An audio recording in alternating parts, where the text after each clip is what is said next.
not being available, but you got us a place somehow, some way, in Somerville. Did you even think what happened in Somerville last week? Yes, I did when I saw the news today, and I figured maybe that's why all those hotel rooms are available there. Yes, it's the only place in town within a shouting distance of our hotel where a chemical railroad car was hit. Almost hundreds of people went to the hospital here, so we're right in good company. Another good job. Well, lightning can't strike twice in the same place. Penguins at their own end. Lonsberry finally sends it ahead to George Ferguson. Ferguson, right wing pass. Now the Penguins on the attack. Finally, Sievers behind the net.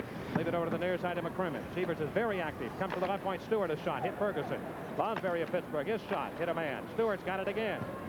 And he can't hold it in. Back to center ice. Randy Carlyle backpedals to his own zone. Pass it up to the red line. Lonsberry had the puck. Deflected over by Ferguson to the Bruins zone. Ferguson's after Ray Bourque. Bourque spin it up the left wing to Secord. Couldn't get it out. McAdam to Ferguson. Around that net. Back to McAdam. Went right by. Right point. Penguins can't keep it in. Lonsberry steers it over to Bob Stewart. We played just over 2 minutes here in the first period. And there is no score.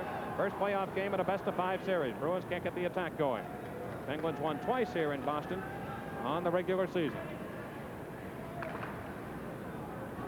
Stackhouse and Anderson back out. And Kim Davis on here with Rod Shutt and Rick Kehoe. And we have an offside play against the Bruins. So we'll break. There is no score here in Boston, and this is the Penguins Hockey Network. Kim Davis handling the faceoff, and Craig McTavish of the Bruins on with Stan Jonathan and Rick Middleton. Middleton, the leading scorer for the Bruins this year, a high stick on that puck. And they'll call for a faceoff. Middleton had 92 points. Best pro year ever. In fact, he's led the Bruins in scoring the last couple of years. Penguin netminder Greg Millen, 22 years old. Rob Holland in a backup role. Inside the Penguin line, the puck drop comes to Dick Redmond. Redmond enjoyed a good season. Bruins finished with 105 points, 46 wins. Jonathan and Davis collide out of the corner, and Rick Kehoe scrambles to take the puck. Ramblin' Rick coming up the left side. Over to center, play it up into the Bruins end, and offside play. Rod Shutt ahead on the left wing. A lot of whistles here in the early going, Terry. Neither club able to really get too much of an offense going. Gary Doak, veteran defenseman who seems to always play well against Pittsburgh. He and Dick Redmond, the pairing out here. So Harry Sinden going with the two rookies together, the two veterans, Redmond and Doak. Kim Davis out there, one of a half-dozen Penguins playing in their first Stanley Cup playoff game tonight. Doak over to Redmond. Lead it up ahead. Stackhouse intercepts. And it comes back to Bruins ice. Redmond. Pass it out. Jonathan couldn't handle it. Kim Davis will. Davis pass right to Middleton. Kehoe took it away from him. Nobody can find the puck. Kehoe now has it. Coming to the Bruins end. Shot again offside. That's twice now he's been offside on that left wing. Everybody's anxious. Everybody wants to get that first goal, get their club off to the good start. The other problem is this is a brand new line starting the playoffs. And back we go with another. Mark Johnson has not hit the ice along with Peter Lee as of yet. 16:52 to go in the first period. No score. Played up into the Bruins zone. Gary Doak. Far side to Redmond. And back to Doak again. Center to Craig McTavish. Cut around Hughes. Left side. McTavish in. Shot. Block. Comes free to Doak. Look out. Pokes it in the corner behind the net. Craig McTavish and Middleton right there. Stewart trying to muscle them out of the play. In behind. They'll freeze it. We played 3.5 here in the first period. Now Doak dumping that puck off. He's not a goal scorer by any means. Doak this year did not have a goal, 5 points. He did have one against Pittsburgh last year, maybe 2. Yeah, he always seemed to come up big against us. But made a smart play there. So many times you see defensemen, when they have it, they just try and overpower that forward that's coming out to check him. They'll shoot it and end up getting themselves in trouble. And this time he just pushed it in the corner, hoping a forward would be there. Maybe a Brad Park, Dennis Potvin, maybe a Redmond can do that. Here's Middleton from the face-off. A great glove save by Millen. Middleton headed for that upper corner, the far side, and a great glove save by Millen. Right off the draw, comes back to Rick Middleton, 40-goal scorer. McTavish, Middleton high, and Millen makes the big save right off the bat. 16:28 remaining in a scoreless first period. All right, action again from behind the Pittsburgh goal. Bob Stewart. McTavish putting pressure on Stewart. Finally comes out to Greg Shepard. Long lead pass right by Libby. We're going to have another icing call against Pittsburgh. And it is, and back they come into Pittsburgh territory. We'll break. There is no score here at the Garden in Boston, and this is the Penguins Hockey Network. see Jean Rattel for the first time tonight for the Bruins with Don Marcotte and Wayne Cashman. George Ferguson out for the Penguins. Left point, Milbury, a shot deflected. Rolls up into the near corner. Rattel was out for 8 games with a bad back. Just came back on Sunday in a 4-2 victory over Minnesota in the final regular season game. Penguins force the attack into the Bruins zone. Milbury, McAdam go in behind the net. McAdam draped over by Milbury, pulled down. Puck comes right in front of the net. McAdam made a good play to get it out in front. Nobody there. Cashman now rambling back. His 13th year with the Bruins. All 13 years they've made the playoffs. McAdam steals around Milbury. Into the Bruins in. Park to beat. Tough job. Park takes him off the puck. Cashman passes it out to Rattel up the left side. Marcotte fell down. We have an outside play. McAdam was inside the blue line. Mike, you talk about Wayne Cashman. 4 players on this Boston club have played in over 100 playoff games. John Rattel with 117. He's trying to become the 16th player in Stanley Cup history to score 100 points. He has 98 career points. Wayne Cashman's been in 115 games. Don Marcotte 108 and Brad Park 115. A lot of experience. Banked away by Milbury to Don Marcotte into the Pittsburgh zone. Shot away to the net. Millen again stops it. Play it up the glass, up into the seats here at the Garden. Harry Sinden was quoted as saying, well, we should just take care of Pittsburgh very easily. And on paper, the way things have gone, he's right. But sports, this is why sports is really what it's all about. Anything and everything has happened in sports, as you well know. And even though you're going into a series with all the momentum in the world, it doesn't always happen that way. Davis comes off. Shepard handles the face-off in his own end. Rattel won. Millen steer it over far side. Shepard, right wing to Keogh, back to Shepard. Left wing past a shot off his blade. Chase it down to the Bruins end. Park is after him. Shot coming in. Took the shot. Cheevers made the stop. First shot for the Penguins. Cashman out the left wing. Goes to Jean Rattel. Up for Marcotte. Looked like an offside play. It's delayed and it's waved off as the Penguins clear to center. Wayne Cashman spin it over far side to Mike Milbury. Off a skate into the Pittsburgh zone. Millen handles the puck. Leave it for Schutt. He overskated. Kim Davis. Pittsburgh territory. Out to Bob Stewart. He's a former Bruin. The Rod Schutt. Poke check by Brad Park. He'll get it back. Park's pass came off a leg. Park now rambling up ice. Park to the Penguin line. Through traffic. Offside play. Hallelujah, Hollywood. When Park starts that rush, although the legs aren't quite there, he's dangerous. We will break. There is no score here at the Garden in Boston. And this is the Penguins Hockey Network. The Penguins have Greg Shepard back on here with Libet and Pat Hughes against Peter McNabb's trio with Bobby Lalonde and O'Reilly. This is the Bruins club that if you can get by the first period, you've got a shot against them. They have just dominated the opponent in the first period this year, outscoring them 100 goals to 62.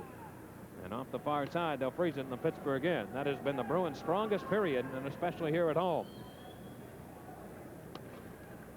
And remember this, we would go to overtime, sudden death overtime now if we're tied at the end of regulation time in Stanley Cup competition. Pete McNabb, who finished with 40 goals on the regular season despite missing 6 games under a suspension. His highest ever was 41. Shepard can't get the attack going. Here's Ray Bourque. Shove it into the Penguin zone. After it, Libet. O'Reilly moving in on him. Libet couldn't clear. O'Reilly has the puck. Anderson ties him up. Comes free now to McCrimmon. And off the boards, McCrimmon knocked down. Play will continue right in front of the Pittsburgh bench, and they'll freeze it. Well, we expected the game maybe to be a little bit more physical here in the first opening minutes of play, but it really hasn't been, Terry. And Penguins will take this style of game because that's basically their game, skating and waiting for the break. Well, the Bruins really haven't had that many rushes where they've had a chance to throw it into the corner and let their wingers go in and do some of the work. There have been an awful lot of offside calls in the first 6 minutes of play. McNabb won the draw from Shepard. Shepard has not fared too well here on the faceoffs in this first period. Stewart playing up the right wing side. Back to the Bruins line. Bourque over to Brad McCrimmon. Out of Brandon. First year as a pro. The Bourque lead it up. Carlisle, good job of checking there. Shepard now to Hughes. Into the Bruins in. Left wing pass. Libet, who was behind it. Hughes goes after it. And couldn't make the play. And O'Reilly steers it up into the Penguin zone. Carlisle touches. We have an icing call against Boston. Terry, let's take a look at the other series underway tonight in the National Hockey League and Stanley Cup competition. Well, there'll be a few games getting started quite soon. Atlanta will go against the New York Rangers. Atlanta has only won 1 playoff game in their history. Vancouver at Buffalo. Los Angeles will be at the New York Islanders. Edmonton at Philadelphia. Hartford at Montreal, where the Canadiens have only lost 3 games in the Forum since 1976 in the playoffs. Toronto at Minnesota. St. Louis at Chicago, where the Blackhawks have lost 16 straight playoff games. Brad McCrimmon sets it up behind the Bruins goal. Chevers, who has been tested only once here in the first 6.5 minutes. Watching McCrimmon pass it up now to Bork. Lead pass for McNabb. Stewart trying to slow him down. Comes behind the Pittsburgh goal. Millen whacks it to the far corner. Comes back behind the net. McNabb centers. Millen knocks it away right out of the air. Good play by Greg. O'Reilly around the net. O'Reilly centers right to Peter Lee. Lee storms back for the Penguins. First time on the ice. Shoots it away to the left wing corner. Lonsberry, who has logged more action in playoffs than any other Penguin, 92 games. Comes to Lalonde, out to center to Bork. Right wing pass to O'Reilly. Anderson can't stop it. O'Reilly put it in front. Ferguson blocked that. And the counterattack by the Pittsburgh Penguins. And here's Russ Anderson. Long shot in. Chevers makes that save. Quickly sent it away to Bob Miller. Chevers just so great with that stick. 39-year-old goaltender. Played quickly back to the Penguins near corner. Anderson has to hurry. Double team. Gets it around the boards to Peter Lee. Hit by Redmond. Far corner Pittsburgh zone. They double team Ferguson. Finally squirts free to Peter Lee. And he just sends it out of his own zone back to center ice. Redmond again has the puck and flips it away back to Penguin territory. Bruins coming on a little bit right now. Stackhouse to touch, though. We got an icing call again against Boston. Well, the Penguins, when they've had to get the puck out of their own end, they've been working the corners and moving it out. Despite the Bruins trying to take advantage of the play here at the Garden. Bobby Miller with Secord and Cashman. And here's Mark Johnson for the first time tonight. And a reminder, Game 2 of this series will be simulcast on Thursday night at 7:30. And the home game for the Penguins, the Game 3 of the series, Saturday night at the Civic Arena at 8 p.m. Anderson with a shot. If he'd have had that one on net, he might have beaten Chevers. He was a little bit slow on it. Keogh behind the goal. Centers, shot there. Can he tee it up? He can't. Cashman turns it up the left wing to Secord. Stackhouse turned him around. Penalty coming up against Stackhouse. First penalty of the night. Shutt will get the puck. Mark Johnson and Al Secord have a chat. And we'll have a penalty coming up against Pittsburgh. Will break the score. Pittsburgh nothing, the Bruins nothing. And this is the Penguins Hockey Network. Hey, Terry, new photos? You bet. Just picked these up at the Snap Shop at Giant Eagle. A supermarket? Yeah, Giant Eagle's got this new process for developing 35mm film. It's called Super Pro 35. Sounds pretty good. Oh, yeah. Look how big and clear these prints are. And if you don't like them, Giant Eagle will take them back. Here's one of me at the ranch. I like this one. Here's one of me scoring. I like that one. Here's one of me getting sacked. I don't like that one. It goes back. Super Pro 35, exclusively at Giant Eagle. Pittsburgh's Ron Stackhouse picks up the first penalty of the game for holding Al Secord. Penalty comes at 7:55 of the first period. Stackhouse for holding. Now the Bruins go to work on the power play. They were fourth in the league this year. It has suffered a bit over the last couple of weeks with the missing John Rattel, and he's out there now with O'Reilly and Middleton. Park and Bork will be the point men. Base in the Penguins end. Right point. Brad Park. Shot. Missed the net. Comes in front. Hand pass called against Pittsburgh. Carlisle shoved it ahead to Nick Libet. Penalty killers Shepard and Libet. Penguins finish the season 18th in the league in penalty killing, 74.1. But that's a little bit deceptive, Terry, because the Penguins really had much better penalty killing the final month of March and the first week of April. Well, no question, except for those 3 goals that they gave up in 71 seconds against Washington about 2 weeks ago, and they were 2 men short. They never gave up more than 1 goal going down the stretch. Face off, left point. Bork couldn't hold it. Shepard moves in against him. Bork in the veteran Park working the points. Park in his own zone, pass it across to Ray Bork. And now leads it ahead to Rattel, up to O'Reilly. O'Reilly spins it up the left wing boards. Rattel is 39 years old. This Bruins team has some age on it. Around that net, loose puck. Anderson stuffing against the meshing. I think Millen held that puck with the right hand. It's tough to see from our angle. And on our TV sign, a look at Russ Anderson in his 4th year with the Penguins. On the year, John Rattel led the Bruins with 14 power play goals. Peter McNabb with 11. Middleton left point. Here is Bork. Fake a shot. Go to Middleton. He is so dangerous. Shove it towards the net. Deflected. Goes behind the goal to Rattel. And O'Reilly's right in front of that net trying to play havoc with Anderson. Middleton left point. Bork a shot. Cleared by Anderson. Good play. Middleton now behind the Pittsburgh goal. Wheel and deal. Centers it. Came to Carlisle. Randy spin it away to the near boards. Park moves in. He'll handle the puck for the Bruins. Shooter towards the net. Carlisle broke it up. Penguins can't clear. In front, Rattel. Shot. Saved by Miller. Millen stopping John Rattel from point-blank range. Middleton behind the goal. Power play on for the Bruins. Left wing corner. Rattel tied up. Loose. O'Reilly works it free. Shepard's on him. Left point. Bork. Slap shot. Deflected by Shepard. 45 seconds to go on the Stackhouse penalty. So Rattel denied by Greg Millen on a fine save in front of the net. Shepard checking Park.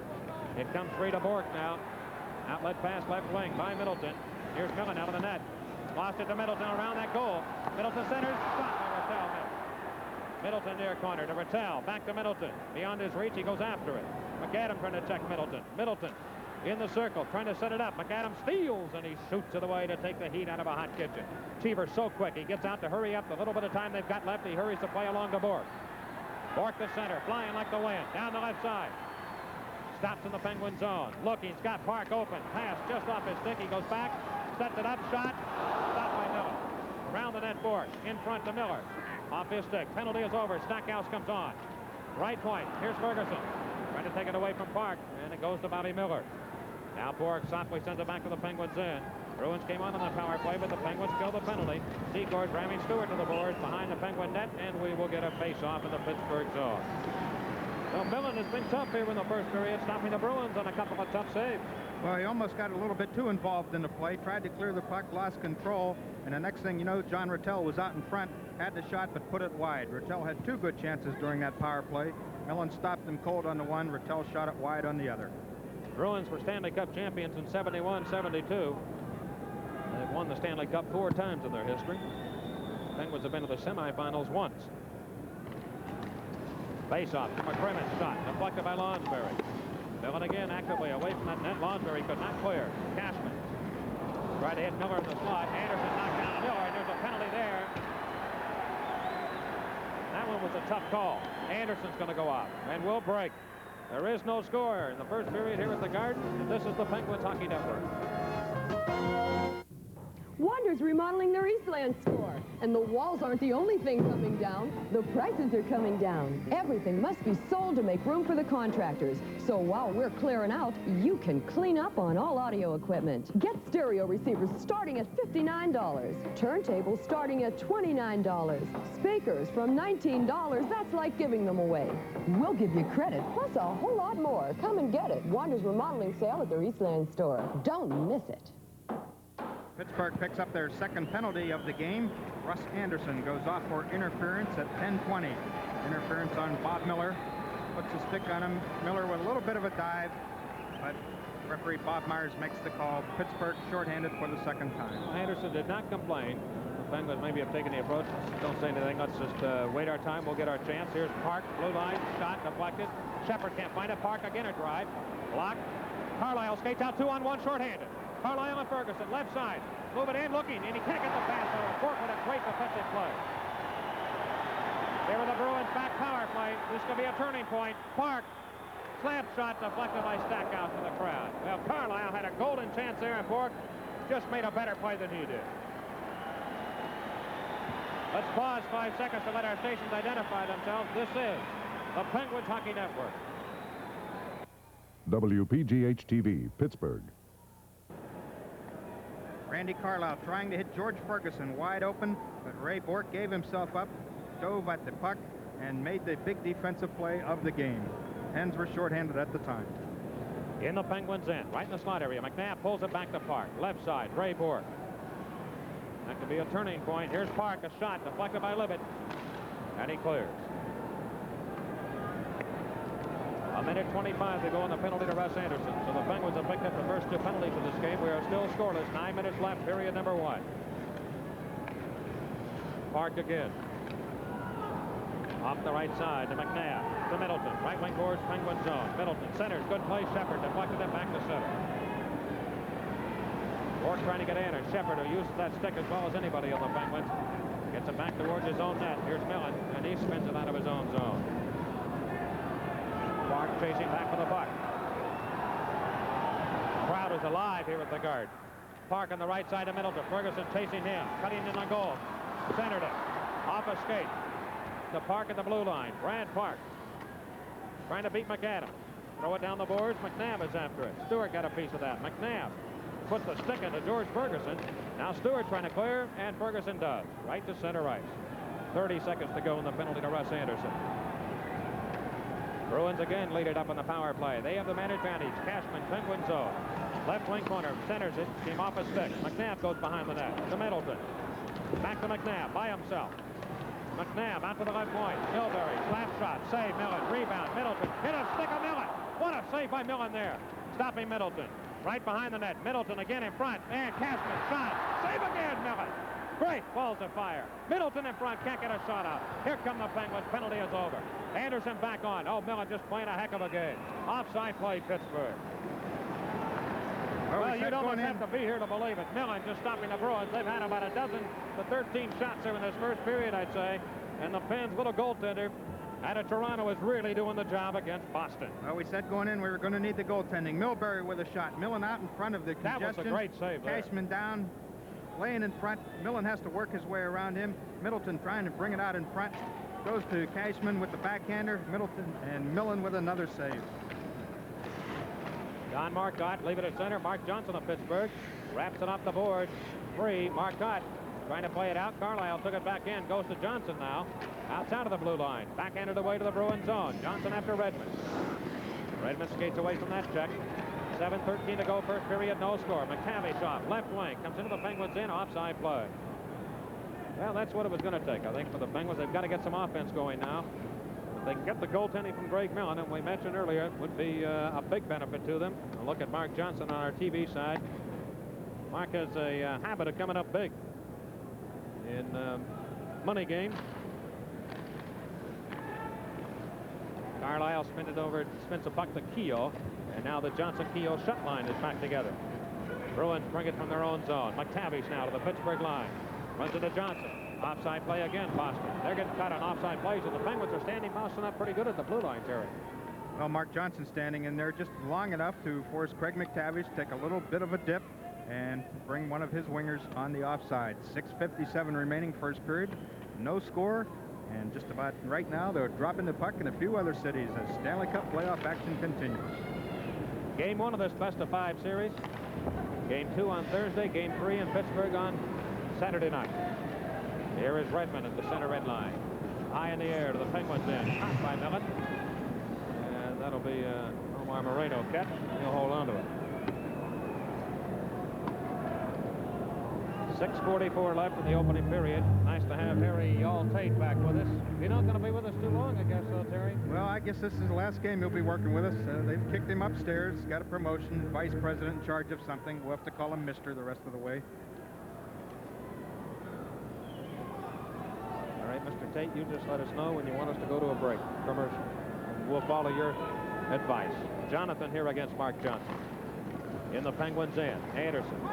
Around that far side to Ron Stackhouse. And by Kehoe deep into the Boston end. Will we get an icing call or not? No coming back for it. Yes, we will. Icing called against the Penguins. The Bruins goaltending this year, 5 different goaltenders played, although a couple of players only played one game, but a goals against average of 2.93, way behind the Vezina winners, the Buffalo Sabres. We're down to that 2.50 mark. But still good enough for second place. Bruins are a stingy team. Left point, Redmond, slap shot. Oh, deflected, and Millen made that save. Got the skate on it. Shut now. Steers it up out of his own zone, back to Bruins territory.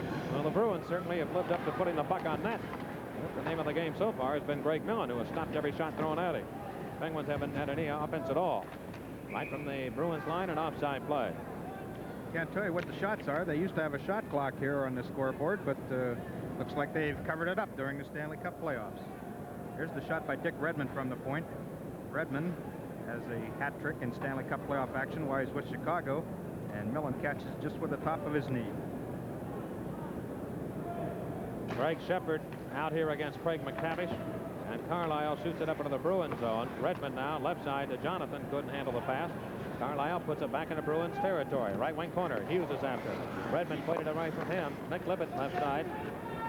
Doak comes in to grab the puck. Left wing pass off Jonathan's skate. Comes into Pittsburgh territory. Carlisle gave it away to Jonathan.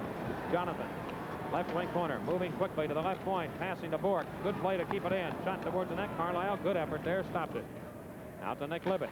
Libet's long shot.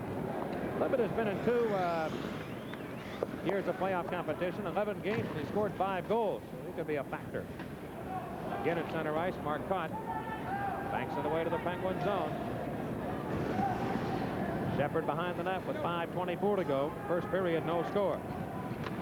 Shep's pass up in Lonsbury. Let it deflect, try to hit Hughes. Intercepted by McCrimmon. And up ahead to Jonathan. Bouncing away to the Penguins' left wing corner. Millen comes out of the net. Round to Bob Stewart. Behind the goal. Miller's got it. Carlisle stripped it off his stick. It's Stewart and O'Reilly going to the corner. Secord. Now Miller to Secord. Shot. Another great save there by Miller. He's stopping some tough shots. Return shot by Secord. And Millen is having himself a heck of a first period, folks. 4:58 to go, first period, no score. This is the Penguins Hockey Network. Have you checked the prices of oranges, grapefruits, and orange juice lately? To give you some idea of how costs have gone up, to get a half-gallon of orange juice, you would have to squeeze about 2 dozen oranges, and you know what they cost. This is Daly's. Daily juice products are made with natural fruit juices, plus the pulp, the natural fiber of the fruit, and they have extra vitamin C. Daly says compare the flavor, the quality, and the price. Berkey Flyer out for the Penguins. Finished the year with 21 goals, Terry. Right. Left point, Bork. His shot never got to the net. Bob Miller. Pulled down by Ferguson. Play continues for the right of the Penguin goal. 2 penalties in the period, both against Pittsburgh. Miller trying to one-arm it out in front. Greg Millen right there. Comes to O'Reilly. He's sandwiched to the boards by Anderson, who put a good body check on him. Anderson to the pins, out to Ferguson. Now ahead to McAdam, just by his outstretched reach. Whacked out by Miller, an offside play. O'Reilly was ahead of the play. Well, the Penguins had one good chance to score here in the first period, shorthanded on a 2-on-1 break, and Gray Bork stopped that. The Bruins have had innumerable number of chances around the Penguin goal, and Millen has stopped every shot they've put at him. We are down to 4.5 to go. George Ferguson playing in his 50th playoff game tonight. He has 10 goals, 10 assists, 20 points to his credit, but he was the last player to score 3 goals in 1 period. That came in 1978 against the LA Kings, and 3 goals in 1 period. Certainly had a big one for the Penguins last year. Who can forget that one? Beating Buffalo in overtime. Harry Altate can forget it. He wasn't there. Quizzical look. Here's Bob Stewart shooting the puck with the Bruins on. Beavers lays it off to Ray Bork. Bruins defenseman. Black and gold against black and gold. And Miller now shoots it into the Penguins' right wing corner. Cashman goes after it. Lonsberry checks him. From behind the net, Miller. Wheel and deal. Left point pass to Bork. Shot. Stopped by Carlisle. Penalty coming up. Bob Stewart. Shot by Secord. Stopped by Miller. Whistle blows. Interference call. I think it's a penalty against the Penguins. Bob Stewart. Stewart's going to go off for interference, and they're going to bring the face-off outside for a high stick infraction. 4:03 left, period number 1. We will break, and this is the Penguins Hockey Network.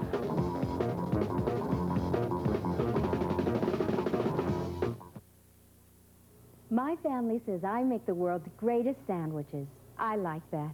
So I always start with the best, Fort Pitt brand deli meats, because no sandwich is ever going to taste any better than what you've put in it. Well, I've tried others, but never again. Read a Fort Pitt label. Only select cuts of pure, fresh beef and pork. U.S. inspected in Fort Pitt's spotless plant. You've got the world's greatest family. They deserve the best.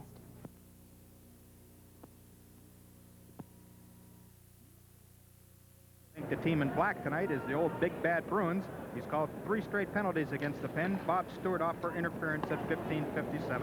Millen has that puck and moves it back to center. Well, if the Penguins kill this one, it's going to give them a big lift and confidence builder if they can keep the Bruins off the board here in this first period especially. And you've got a feeling things might change as far as penalties are being called. Offside play against the Bruins. Their 3rd chance on the power play. They had the 4th best power play unit in the league this year, scoring 60 times. There is Ray Bork, who finished with 65 points. He's up on the left wing with Rattel, Middleton on the forward lines. The point men will be Redmond and Brad Park. Anderson finds the opening, steers it up to the Bruins line. Redmond stops the puck, passing left wing up to Bork. Now to Rattel. Puck taken away from him by Russ Anderson. And the Bruins again forced back to center with 1.5 minutes to go on the penalty to Bob Stewart. Here's Park coming to the Penguin line. Right side, Shepard watches him closely. Peter behind the Pittsburgh net. Anderson around left side. Shepard trying to clear. Can't do it. Park has it. Park, right point, John Rattel. Left side, Redmond. Will he shoot? Yes. Shot, save, Millen. Rebound. Put up in the air and whacked up to the near side. Rattel will touch it, and the puck is it's waved off. There'll be no whistle. Park, a shot deflected. Goes off the glass behind Millen. Middleton trying to center. Penguins trying to clear out. Bork in front of that net. Stackhouse doing a good job. Here's Park. Near side to Middleton. Middleton centers across left side. Redmond losing the puck. Levitt's after the disc. Stackhouse did an excellent job of moving Bork away from that net, keeping that area clear for Millen. The Penguins clear it up ice. 40 seconds to go on the penalty. Cashman, and he is so tough around that goal. Shot away to the Penguin zone. Talon will touch it. Icing called Boston, and the Penguins getting a big lift from their penalty killing here at times in this first period. I think Boston might have had the wrong man in front. Ray Bork, who you see there, number 7, the rookie, landed in front, but Ron Stackhouse, all he had to do was just put a little bit of pressure on him and move Bork out of the play, kept knocking him off his skates. There is an knack to standing in front there. The Holmgrens, the Dornhoffers, they're big, they're solid, they've got a low weight balance, they spread the legs, and they make it impossible for you to move them out of there. And I'm sure Bork in years to come will learn that talent, but right now he was out of position. The Bruins have the puck, and it'll be Bobby Lalonde out here working the left lane. Bork sits down. Bork is a pretty big boy. He's close to 200 pounds. It'll be McNabb now coming to center. Just glides along that ice, shoots it up into the Penguin zone. Millen couldn't stop it. Comes to the near corner. O'Reilly puts the hip towards McAdam. Talon has the puck. Can he clear? Yes, he does to Ferguson. He's tough here. Look out. He cuts in around Milbury. Into the Bruins end. Looking. Got Talon in front. Moves in. His shot. Cheevers made the save on Talon from right in front. Excellent play by Ferguson there. On a backdoor pass to Talon. He was in, but he couldn't beat Jerry Cheevers. Here were the Bruins back. Penguins on. O'Reilly, right wing shot. 6 save Millen. McAdam trying to find the opening. Couldn't clear. Look out. McNabb passed across. And now it's deflected to the left point. Kept in by Bobby Lalonde. Penalty is over. Carlisle bank it away to the near side. McAdam. And he shoots it back to center. 1:43 to go in the opening period. There is no score. Game 1 of this best-of-5 series. Milbury of Boston shoots it up the left wing boards right behind the Pittsburgh net. Millen steering over to McAdam, tied up by O'Reilly. O'Reilly just keeps working, and they'll freeze it. Near side boards of the Pittsburgh zone. So the Penguins again coming up with a chance to score. They couldn't beat Jerry Cheevers. Very encouraging first period. George Ferguson brings it in, gets Mike Milbury dancing around a little bit. Dale Talon will come into your picture on the right. And there's Ferguson with a behind-the-back pass. Talon whiffs on it, gets the second part of it, but Cheevers deflects it up over the net. And the Pens, with their 2 best scoring chances tonight, have been while the Pens were shorthanded. Pittsburgh penalized 3 times here in the first period. The Bruins none. A minute 25 remaining in a scoreless first period.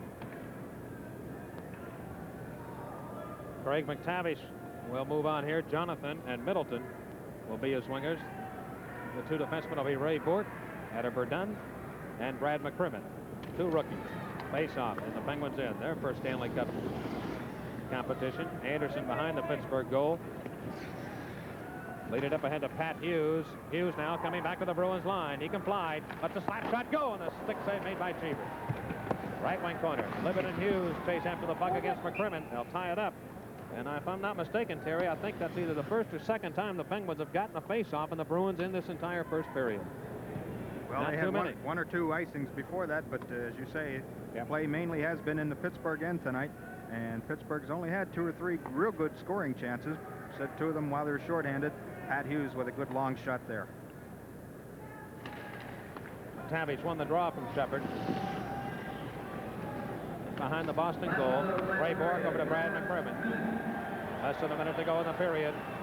In front of the Pittsburgh bench. Libet now shooting the puck to Russ Anderson. Back to the Penguin zone to Libet. Right wing pass to Pat Hughes off his stick, and Ray Bork now lost the puck. Hughes gets it from Stackhouse, and Hughes is knocked down by McCrimmon off the near boards, Boston territory. And it is shot rink wide, picked off by Libet, and he banks it back into the Bruins right wing corner.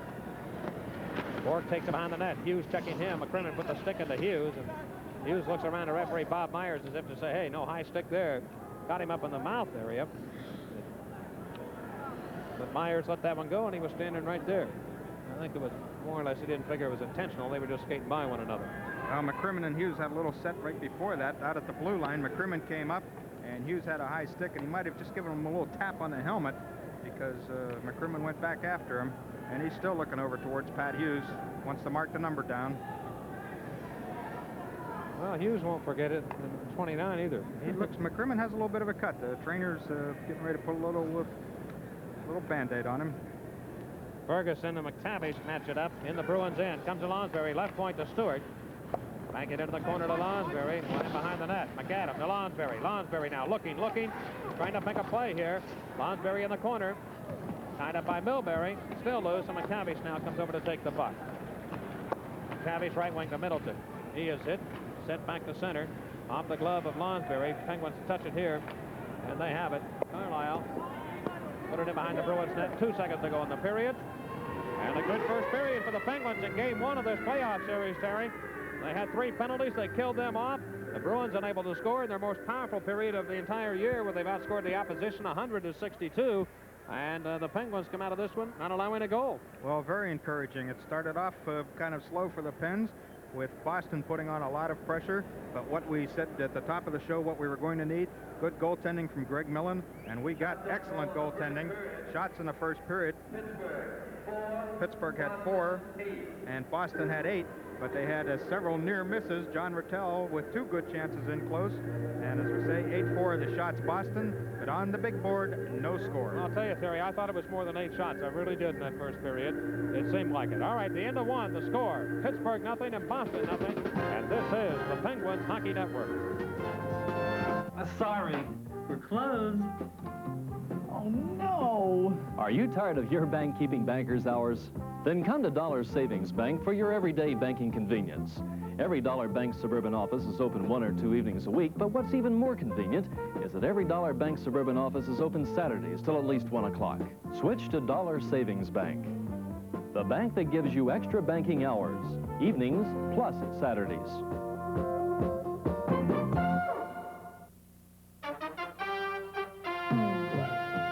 This Bud's for everybody who helps build this country from the ground up. This Bud's for you. For all you do, the king of beers is coming through. Yeah, just for you. That distinctively clean, crisp taste that says Budweiser. For all you do, this Bud's for you.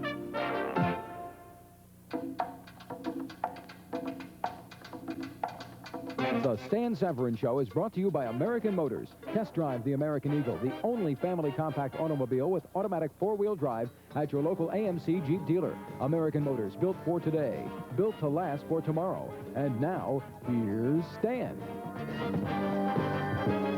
Hello again, everybody, and welcome to our intermission between the first and second periods of tonight's Stanley Cup playoff game between the Penguins and Bruins. No score. I thought it was important the Penguins got out of that first period alive. Boston, as you saw, controlled the play in the first period, outshot the Penguins 8-4, but they certainly had the better chances at actually scoring a goal. It's a shop-worn phrase, no question about it, but the team with the hot goaltender has a chance in the playoffs, and certainly Greg Millen has done an outstanding job in the first period.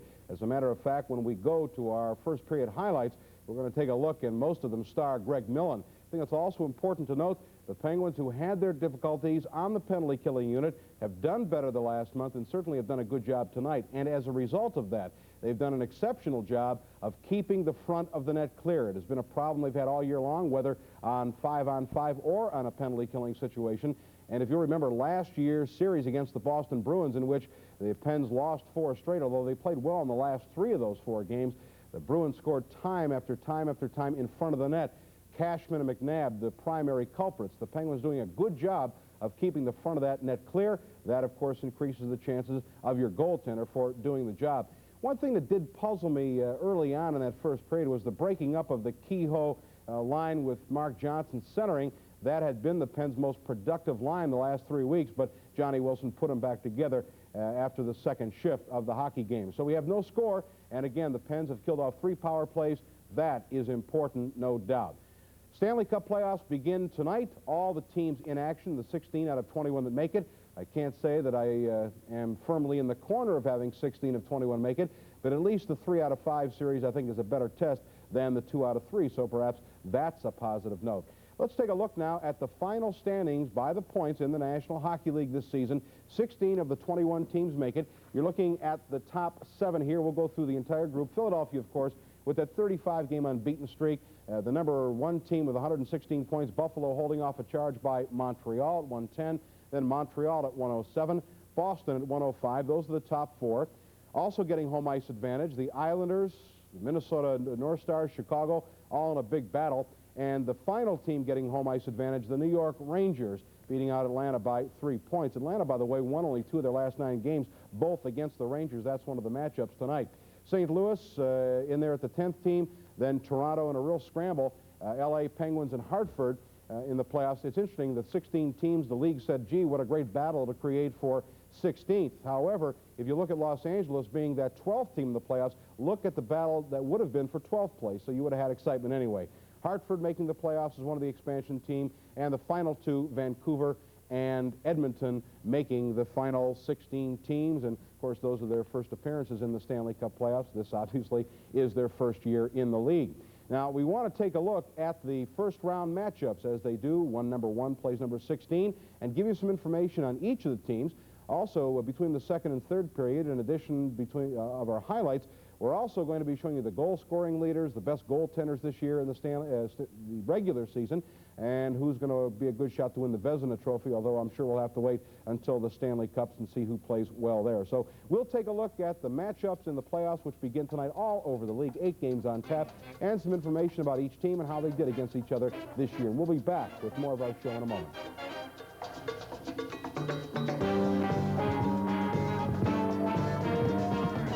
Does American Motors Concord DL give you more value than Citation? We think so. Citation has a 14-gallon gas tank. Concord has a 22-gallon gas tank. Think about that this weekend. Concord DL gives you more standard luxuries, individual reclining seats, full vinyl roof, and more, all at no extra cost. Even Z-Bart factory rust protection, and the only 5-year no-rust-through warranty, the 1980 Concord. American Motors. Built for today, built to last for tomorrow.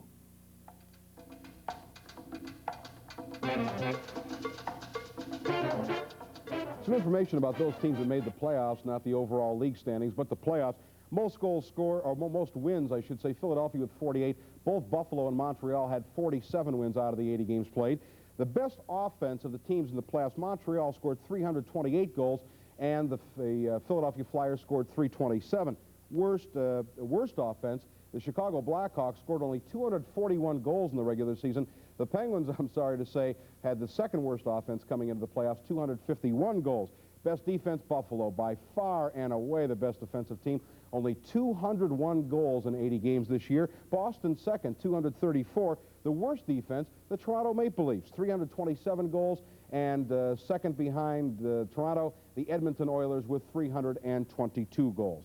Okay, let's take a look now at the matchups, and it all begins tonight at 8 different locations in addition to the Penguin-Boston game. Philadelphia against Edmonton. As you know, the Flyers, the number 1 team by the point standings. The Flyers had that 35-game unbeaten streak for sure. They lost only 1 game up until that point, that to Atlanta early in October. They went on a 35-game streak. They ended up with 12 losses. They have been stumbling. 12 losses, 20 ties on the air, and as you know, no ties in the playoffs.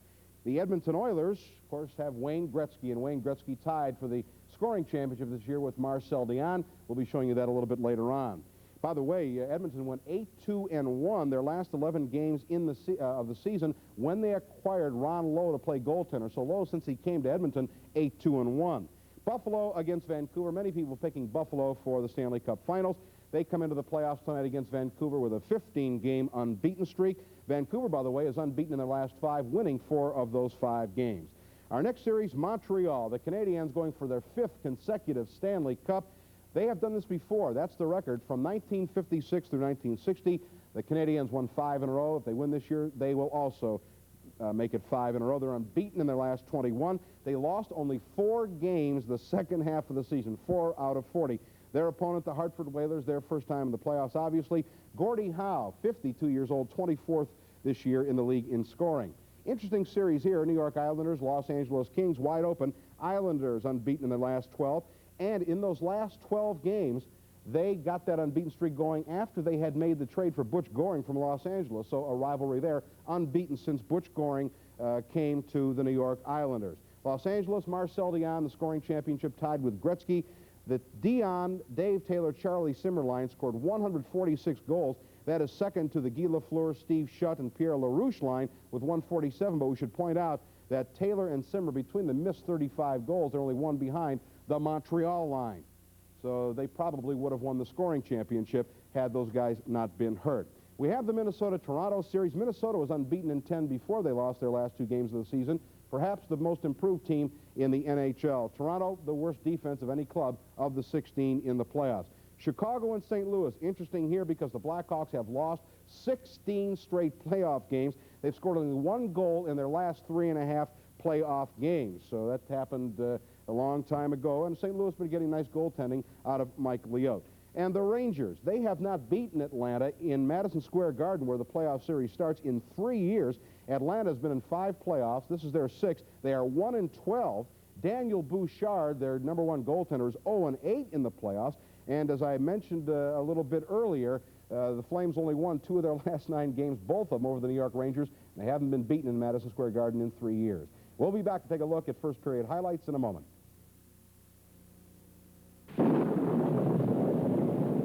Look, Mom, cars are getting stuck. Don't worry. Introducing the American Eagle from American Motors. That's Dr. Wayne. Mrs. Green's baby is due, and I'm stuck. The only family compact with automatic 4-wheel drive. Eagle's 4-wheel drive automatically directs power for traction, even to do this. I hope Mrs. Green's baby won't look like Mr. Green. The Eagle has landed on all 4s at American Motors. Highlights of the first period, primarily defensive, mostly good jobs by Greg Millen. Penguins had their scoring opportunities, interestingly enough, on breakaways, shorthanded situations. Greg Millen on a great save by Rick Middleton. Middleton ticketing that puck for the upper corner. We'll watch it again here on the slow motion. Right from the draw, Middleton, bang, and there's Greg Millen. Boy, you need that hot goaltender, and Millen has come up big. The Pens, Ron Stackhouse was in the penalty box. They killed that off. Now here's watch Russ Anderson on Bob Miller getting a penalty here as he drags him down. And this was really an active power play because the Penguins shorthanded Carlisle and Ferguson.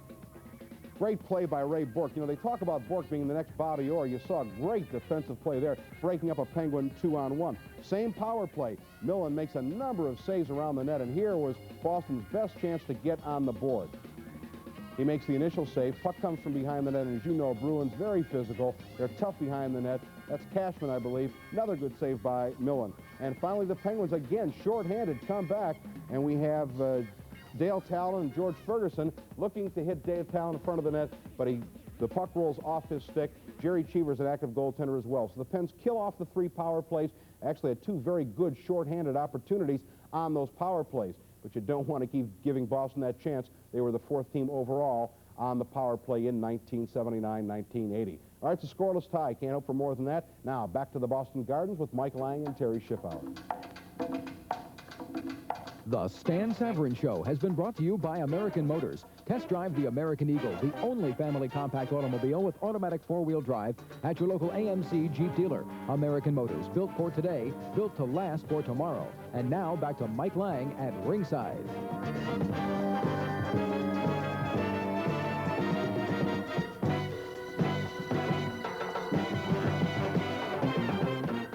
Back at the Garden in Boston, Mike Lang along with Terry Schiffauer here on our simulcast tonight. And the Penguins and Bruins in the first period scoreless. Bruins outshot Pittsburgh 8-4. The Penguins killed 3 penalties. This is a best-of-5 series now. Last year, the preliminary round was a best-of-3, but everybody's involved. All 16 teams that made the playoffs are involved in a best-of-5 series to move on to quarterfinal action. Terry, on the year, the Penguins were 2-2 against the Bruins. Ironically, the Penguins won 2 games here. The Bruins won 2 in Pittsburgh. Well, it was a funny kind of series. October 15th was the first meeting here in Boston Garden. Greg Millen was sailing along on a shutout into the second period when he went down with a knee injury. Rob Holland came in, shut out the Bruins the rest of the way, making 19 saves. He ended up being the #1 star of the game, and the Pens responded with 4 goals. Peter Lee, Paul Marshall, his first in the National League, his first of 5 game-winning goals on the season, George Ferguson, and Nick Libet. The scene shifted to Pittsburgh November 10th, and the Bruins with a 6-1 win. Pete McNabb with a pair of goals in that game. And then January 26th, the Bruins won in Pittsburgh 6-4, and the Pens won 5-3 the next night in Boston. All right, with the score, Pittsburgh nothing, the Bruins nothing. We will have the start of second period action in just a moment.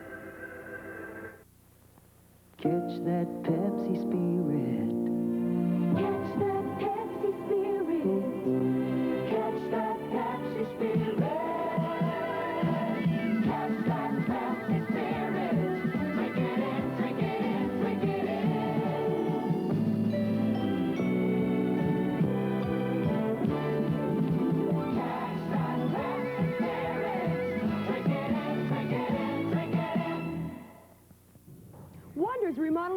Eastland score. And the walls aren't the only thing coming down. The prices are coming down. Everything must be sold to make room for the contractors. So while we're clearing out, you can clean up on all audio equipment. Get stereo receivers starting at $59. Turntables starting at $29. Speakers from $19. That's like giving them away. We'll give you credit, plus a whole lot more. Come and get it. Wander's remodeling sale at their Eastland store. Don't miss it. This is a TV 53 News Watch update with Mavis Logan. Good evening. In news tonight, there is a tornado watch out until 11 p.m. tonight. That means there's a possibility of a tornado in western Pennsylvania in the counties of Erie, Crawford, Mercy, Lawrence, Venango, Butler, Beaver, Allegheny, Washington, and Greene. Even if the tornado does not hit, there will be strong thunderstorms in parts of western Pennsylvania. An 18-year-old Fayette County youth is being held today without bond on charges in the hanging death of 4-year-old Dominic Forcina Jr. near Merrittstown. We'll have details at 10:50. And Senator Ted Kennedy toured the Cyclops steel plant in Bridgeville today. He promised the steel workers there that if he's elected president, he will protect the American steel industry, particularly steel jobs. We'll have details of this and other news at 10:50 on Newswatch. This has been a TV 53 News Watch update with Mavis Logan. We're back to play in the second period. McNabb into the Penguin zone, and Nick Livett steers it back. Our apologies to you, joining the period just a little bit late, but nothing's happened. Milbury up to Bobby Lalonde, bank it away to the Penguins' left wing corner. Going for the puck, Russ Anderson. On the near side, I didn't see where the puck went. Did it jump over the glass? No, it's right up on the boards, and they'll freeze it. The Penguins will go to a quick change here. They'll bring on George Ferguson with Gary McAdam and Ross Lonsberry. There's a look at former Boston Bruins center iceman Craig Shepard. Shepard had himself an off year. There's no question about it. Chance now to redeem himself a little bit in the playoffs. McNabb left point to Milbury. Carlisle steers it out of its own zone. Penguins moving left to right. Brad Park with the puck. Passing to Peter McNabb. Right side of the Penguins in. Stewart to beat. He beats him. Goes behind the net. Tried to put it out in front, and Stewart banks it away up the near side. Coming to the near boards. There's a hard check by Lalonde on McAdam. Penguins trying to get the puck out of their own end. Having a bit of a problem now. Lonsberry passes to Bob Stewart. He's just going to shoot it up the left wing boards by McAdam. Milbury has the puck for the Bruins. Scoreless second period. Game 1 of this best-of-5 playoff series. Millen behind the Pittsburgh net. Bob Stewart. Again, the left side pass for Lonsberry. Couldn't get to it. And the Bruins have the disc. Crimmon to Mike Milbury. They break up the defensive pairings here a little bit. Harry Sinden does. Millen way out of the net. Banks it up the boards. McCrimmon has it. Played in behind the Pittsburgh goal. Miller and Carlisle. Miller works his way free. The Cashman to the near corner. Back to Miller. Right side McCrimmon. Shot. Never got to the net. Hit Secord. Stewart's all over Al Secord. Now Secord works it towards the goal. Carlisle spins it by the blue line and back to center ice. We played 2 minutes here in period number 2. Penguins and the Boston Bruins. Scoreless matchup. Miller plays it up to the Penguin line. Stewart could not clear. Secord on the right side. Feeds over to McCrimmon. Walks in a shot. Stick save made Millen. He didn't see it till the last second on a screen shot. Secord put it in the right wing corner to Wayne Cashman, who has always been tough against the Penguins. And they're going to get a face-off in the Penguins in. Cashman on the year. All right, we'll break. There is no score here at the Garden, and this is the Penguins Hockey Network. This bud's for all you guys who keep the shiny side up and the rubber side down. This bud's for you. This bud's for you. For all the roads you ride and every place they take you to. For all you do. The king of beers is coming through. Yeah, just for you. That distinctively clean, crisp taste that says Budweiser. For all you do. This bud's for you. Penguins bring on Mark Johnson here with Rod Shutt and Rick Kehoe. Face-off Penguins in. McCrimmon a shot. That sails wide of the goal. Kehoe's pass beyond the reach of Rod Shutt comes into the Bruins end. Cheevers is going to come out of the net. He's going to play the puck. Around to the near side. Penguins after it. Here's Kehoe digging for it. Force a mistake. Kehoe's got it. Shoot it towards the net. Goes all the way to the far side. Cashman of Boston corrals it. Bruins captain. Passing over to Ray Bork. Lead pass picked off by Anderson. Anderson a shot, and Cheevers made that save. The rebound. He clears it away to the far corner. Cashman being chased. Johnson after him. Bob Miller now with the Bruins. Slides it over to Ray Bork. Long shot. Millen got a piece of that. Johnson of Pittsburgh tried to clear. McCrimmon has it. Shot, broken stick, comes right to the net. Millen holds on. McCrimmon with a broken stick. And so the Penguins get the face-off again in their own territory, and they'll go to a line change. We played exactly 3 minutes. We were talking about Cashman before we went to the break. He had 3 goals against Pittsburgh this year, Terry, on 3 shots, and he has just always been tough against the Penguins. Well, not only that, he picked up 7 points, and on the series it was pretty even goal-wise, with the Bruins outscoring Pittsburgh 16-14. Cashman was a +4 on the ice. Only Ray Bork was a +5, had a better mark in that series. We'll look at Brad McCrimmon on our TV side and the cut he sustained in the first period. Greg Shepard against Craig McTavish, the rookie, who was called up to this club from the American Hockey League. Played so well, he made it. Doak shot, right point block. Comes back down to the Bruins zone. Redmond's after it. Plays it away from 2 Penguins to McTavish. Soft pass up to Middleton. Breaking to the Penguins end. Coming down, tried to center it. Good play by Carlisle. Good defensive effort there by Randy Carlisle. Hughes out to Greg Shepard. Surveys the scene.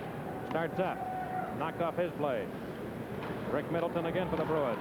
And Shepard got in to knock that away. Jonathan now. Look at Shepard work that stick. Boy, he is just a master sometimes at working it down the near side. Here's Shepard coming back. Bruins zone. Shepard across the blue line, a slap shot. That's deflected up into the crowd. Little subtle thing that Shepard does, Terry. We were talking about his defensive skills, and he's picking it up now over the last 3 weeks to a month. But you can see him working with that stick, and he just doesn't give you any room. And that's a sign of a veteran and a player that really knows how to use all aspects of his game, and Shepard does that very well. Now, if he could get his goal scoring going, he certainly would, I think, feel a lot better and more confident. Well, I think he and Oris Kinderchuk have that same kind of style. They're shifty. It'd probably be a key word for him. They don't give you a lot of speed, but when they go into the corners, they know where the puck is. They know how to come out with it. They know how to tie up their man, get in front of a man, and just be a general pest for 60 minutes. Shifty, that's what they call you, isn't it? Long shot into the Bruins end. Chevers makes that stop. Redmond behind the Bruins goal. Gave it away to Lonsberry, just unable to handle it now. Look out, 2-on-1 break. McTavish and Jonathan. Off to Jonathan, left side. Walks in, a shot, saved by Miller. Got the left leg on it, and Stackhouse falls on top of the puck. Well, Jonathan was open. He tried to put it between Millen's legs, and Greg came up again with a leg save, stopping Stan Jonathan. Well, Stan Jonathan is the last player to score a hat trick in Stanley Cup playoff action. Did it against Montreal last year. Takes the pass from McTavish. There's the shot. Millen makes the save. McTavish tries to get the rebound, but a Penguin defender covers up. 16:05 to go, second period, no score.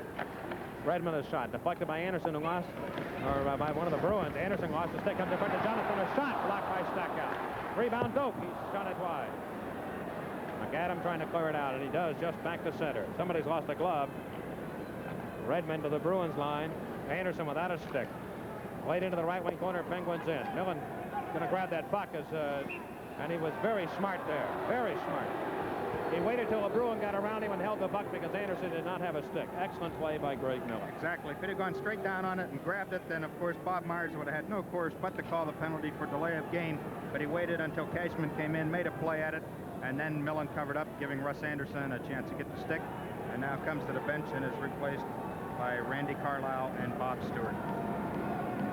Well, everything's underway in the other 7 games, but there's still not a goal on the scoreboard in Stanley Cup playoff action. Not a goal here either. 15:40 to go, second period.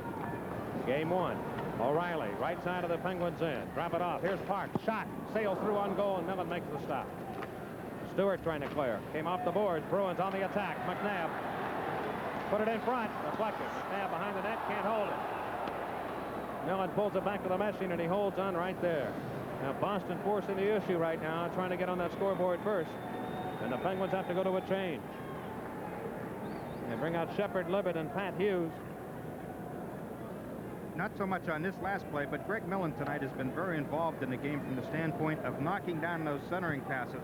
The Bruins like to do a lot of work from behind that net, get a man behind there, and then have their forwards crash towards the center and take that pass, and Millen's knocked a lot of them out of the air. Park waiting, a shot again. That one missed wide right. Milbury in deep. Hughes putting pressure on him. O'Reilly knocked down by Carlisle. Around that net, and again Millen steers it near side to Hughes. Trying to get it out. Gave it away to Marcotte. Shot, hit O'Reilly. Banks it over to the near corner. Hughes in. Lost the puck. Now Shepard up to Carlisle. Randy plays it up to Nick Libet. Libet to Shepard. Try to get into the Bruins end, cannot do it. So Libet whacks it up in behind the Bruins net. O'Reilly takes Libet against the boards with a good hard check.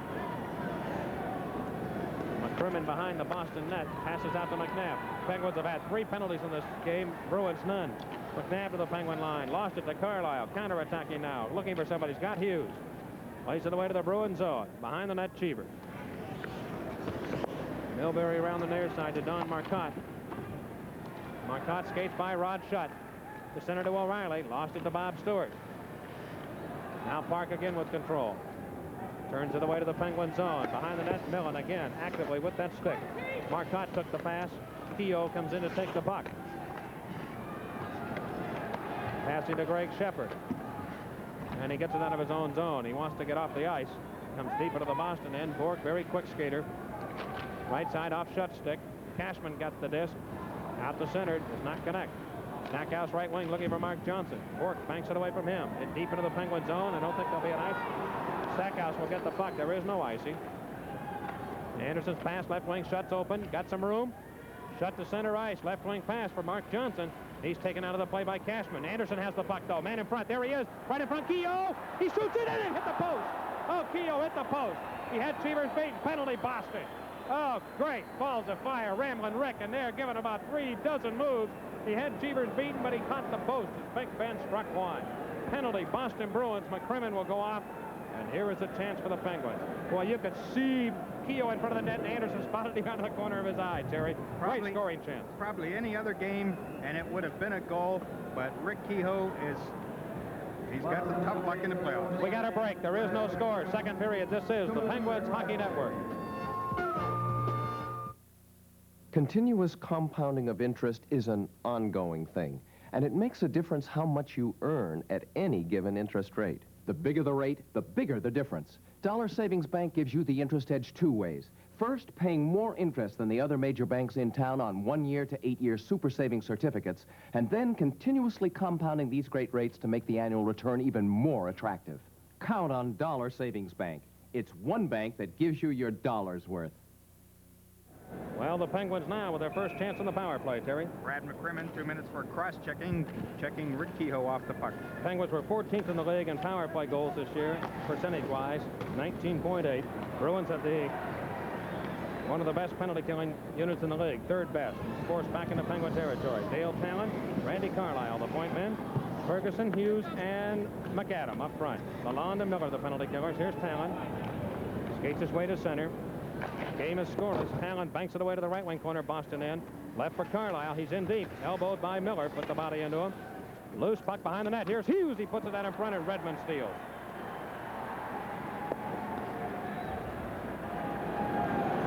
Talon again goes back into his own zone. Ferguson skates by the puck. Talon to the left of his own net. Trying to find somebody to pass to. It's Carlisle. Threw it up to the Bruins line. McAdam just offside. So the Penguins now go to a change on their power play unit with 1:08 to go in the infraction to Brad McCrimmon. Well, Keogh really had a golden chance, and he had Cheevers beaten on the play, but he just couldn't get it by him. He tried to slip it into the far side. He caught the post. Anderson made a great play slipping it in there past the defense, and I see Keogh standing there. I'm thinking to myself, good, he's finally going to break the jinx after 24 games, and what happens? It hits the pipe. Mark Johnson with Peter Lee and Rick Keogh up front. Miller and Bobby Lalonde remain on. Talon and Stackhouse will be the point men. Oh, we have an open pantry power play, too. For a Seiko watch, Keith Barreca of Pittsburgh. Here's Miller stealing the puck. Stackhouse trying to turn him away from the disc. Does, knocks him down. Talon behind the net. Outlet pass to Stackhouse at center ice. Shoots it away to the left wing corner. Off the boards, Redmond. Could not get to it. Miller will. Short-handed. At his own blue line, Miller banks it up to Bobby Lalonde. Stackhouse took it away from him to Peter Lee. Lee skating. Poke check by Bobby Lalonde. Talon's weaving his way through traffic. Right side to Johnson. Into the Bruins end. Pulls up right wing boards. Looking's got a man open. Peter Lee. Walk in. His shot deflected off a skate. Hit the post. 2 of them by Keogh. That one hit the post off his skate. Johnson, left wing board. 16 seconds to go in the power play. Johnson over to Talon, right wing circle.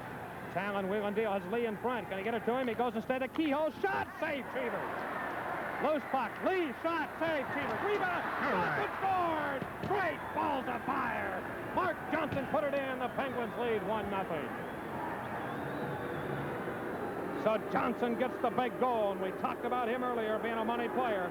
Power play goal for the Penguins, and they would not be denied on this one.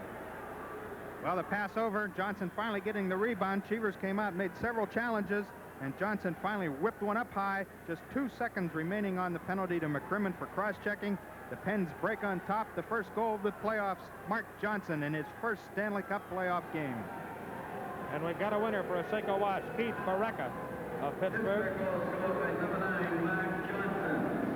There's a look at Mark at our TV side. Right in front. Boy, Kehoe really played well on that power play, along with Talon. Shot away to the Penguins' end. Behind the net, it'll be Miller. Off the near side. So the Penguins take advantage. The crowd noise is so loud here, it's impossible to hear right now. Libet shoots it up the left wing boards, back to the Bruins zone. Milbury turns it over. Brad Park with the puck. Pass it over to Mike Milbury. Milbury down the right side, coming to the Penguins' end. Feed it away to the right wing corner. Carlisle backcourt, around that near side. Middleton holds it in for the Bruins, passing over. McTavish couldn't get to it. Pat Hughes lost it. Middleton had a stick count up. And Bob Stewart of Pittsburgh shoots it up into the Bruins bench. We'll break. 1-0 to score. Pittsburgh on top, and this is the Penguins Hockey Network. What's Giant Eagle done lately to help you beat inflation? Plenty. We're introducing 18 new generic products. Everything from fruit juice to light bulbs. And that means you've got 18 new ways to beat the higher cost of national brand items. For example, this generic baby shampoo is 63 cents for the 16-ounce bottle compared to $2.09 for Johnson's. And here's something else. The prices of every one of these new generic products have been frozen at least until June 9th at Giant Eagle. We come back to play. We join the action live in a 2-line pass called against the Penguins. Did they give the assist on the goal, Terry? Yeah, Peter Lee and Rick Kehoe picking up the assist. Of course, Kehoe with 2 chances there. Right before the power play, hitting the pipe, and then a shot deflected off his skate and hit the pipe where he could have had his first Stanley Cup goal. But it goes to Mark Johnson. We talked about the play in the first period where the Penguins had 3 penalties, and the Bruins failed to capitalize, and the Penguins come right back, go 1 for 1. They had 1 of 13 chances in the regular season. McTavish behind the Penguin goal. Skating to the near side. Stackhouse rides him off the puck. Near side corner. Here's Stan Jonathan. Jonathan, left point. Milbury in the slot. Shot. McTavish blocked. And here comes Ross Lonsberry. Lonsberry up the left wing to the Bruins line. Trying to get around Brad Park. Kemp to Ferguson. Here he is. Shot. Hit the post again. Penguins with 3 posts in this second period. Left wing corner. Anderson. Now Brad Park. And it's been Pittsburgh here forcing the attack against the Bruins. After the Bruins had the upper hand in the first period. Here is Milbury and Stackhouse whacking each other around. Ferguson, right wing boards, put it in front. McAdam couldn't get to it.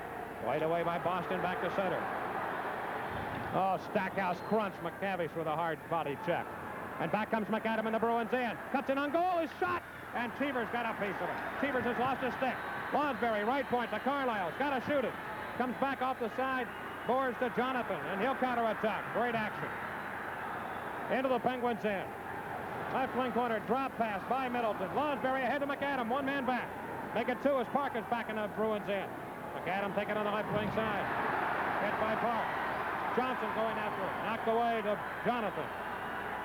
Jonathan flips it up to the Penguin blue line. High stick on the puck. It'll be whistled down.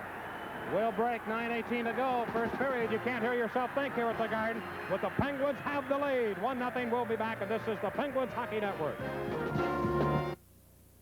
Hello again, everybody. This is Stan Savran inviting you to attend the next Pittsburgh Penguin home game at the Civic Arena.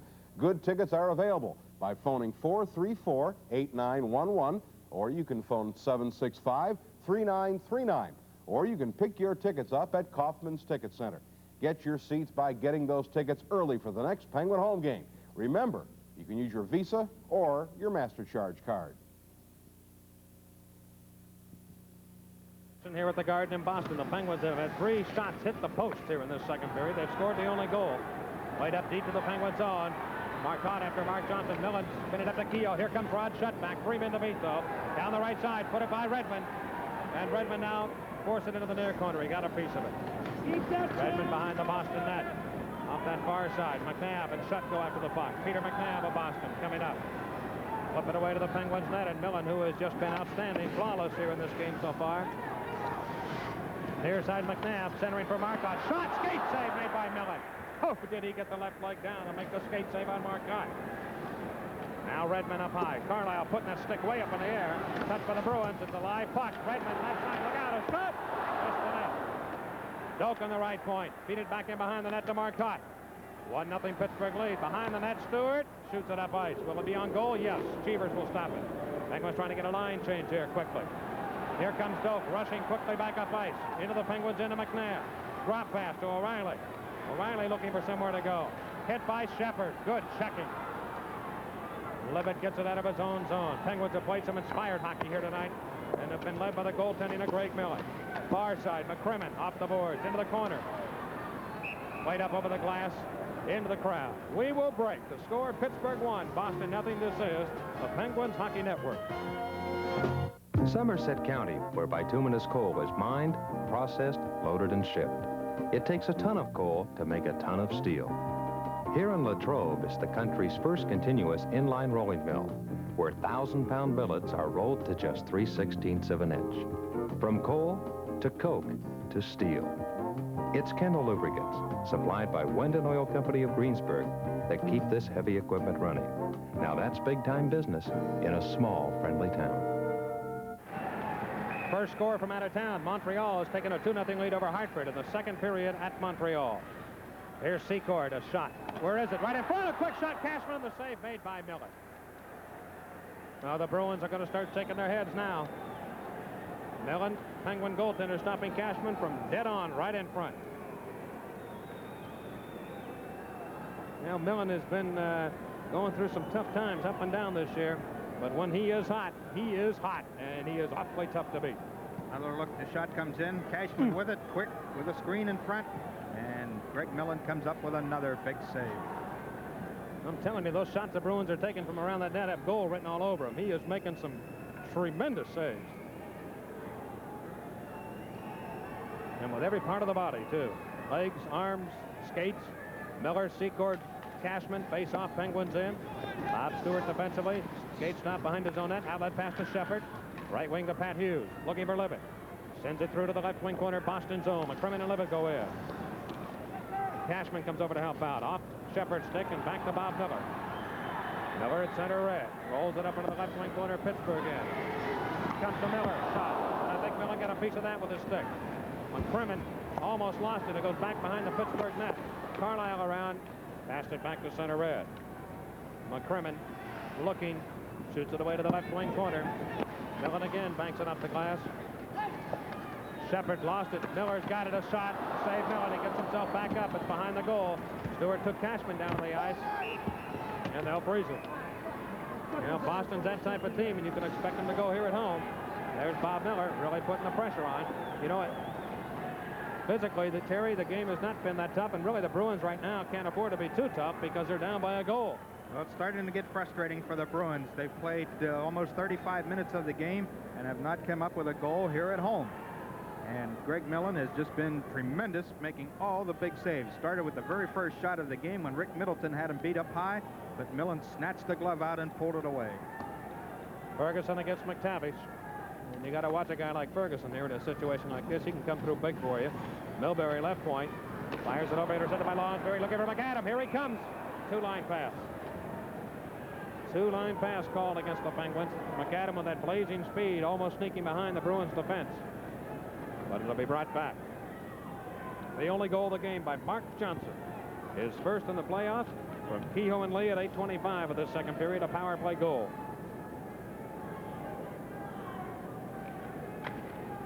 McTavish won the faceoff, got it back to Brad Park. Shoots it away to the Penguin zone. Anderson defensively. Behind his own net, out to Stackhouse, looking. He's got a man open, Ferguson. Kicks it with the skates. Looks the left wing, put it through to Lonsberry. Into the Bruins in. Hook from behind, but keeps on coming. Ian Park going to the boards. From that corner, Ferguson in there, and they get a quick whistle. Face off Boston territory. That's what Lonsberry loves to do, is work those corners. Well, the Penguins have two key center icemen out with Kindrachuk and Malone out. Malone for the year. But certainly, with Mark Johnson in there, it really fills a big void the Penguins had. You know, Mike, if we can go back just, well, when we have a chance, I want to say one of the key things was the non-call against Ron Stackhouse. It could have been while the Pens had that power play. Here's Keogh, put it in front of the net. Brad Park, veteran defenseman, stops it there. Lead it out to Milbury. He's got some room. Left wing pass to Jonathan, too far. Carlisle taken against the boards by Milbury. Into the left wing corner, they'll dig for it. Now the face-off will be in Penguin territory. Another out-of-town score. The Buffalo Sabres break on top of Vancouver 1-0. And the Islanders pick up a pair against the LA Kings in the second period. And here comes Ferguson right back on for the Penguins. Lonsberry and McAdam against the McTavish unit. McTavish with Middleton and Jonathan. 1-0 Pittsburgh lead. Game 3 of the series will be Saturday night at the Civic Arena. We hope to see you there in person. Stackhouse from behind his own net. Lead it over to Russ Anderson. Tried to pass it up, does to center. McAdam, high stick on the puck. It's called. Of course, our next game will be Thursday night. A simulcast here on Channel 53 and the Penguin Radio Network. Game time, 7:30. The Pens and the Bruins. Led by our flagship station, WWSW. And let's pause 5 seconds to let our stations identify themselves. This is the Penguins Hockey Network. WPGH-TV, Pittsburgh. Mike Lang along with Terry Schiffauer here in Boston, right around the Penguin net. Look out. Loose puck goes to the corner.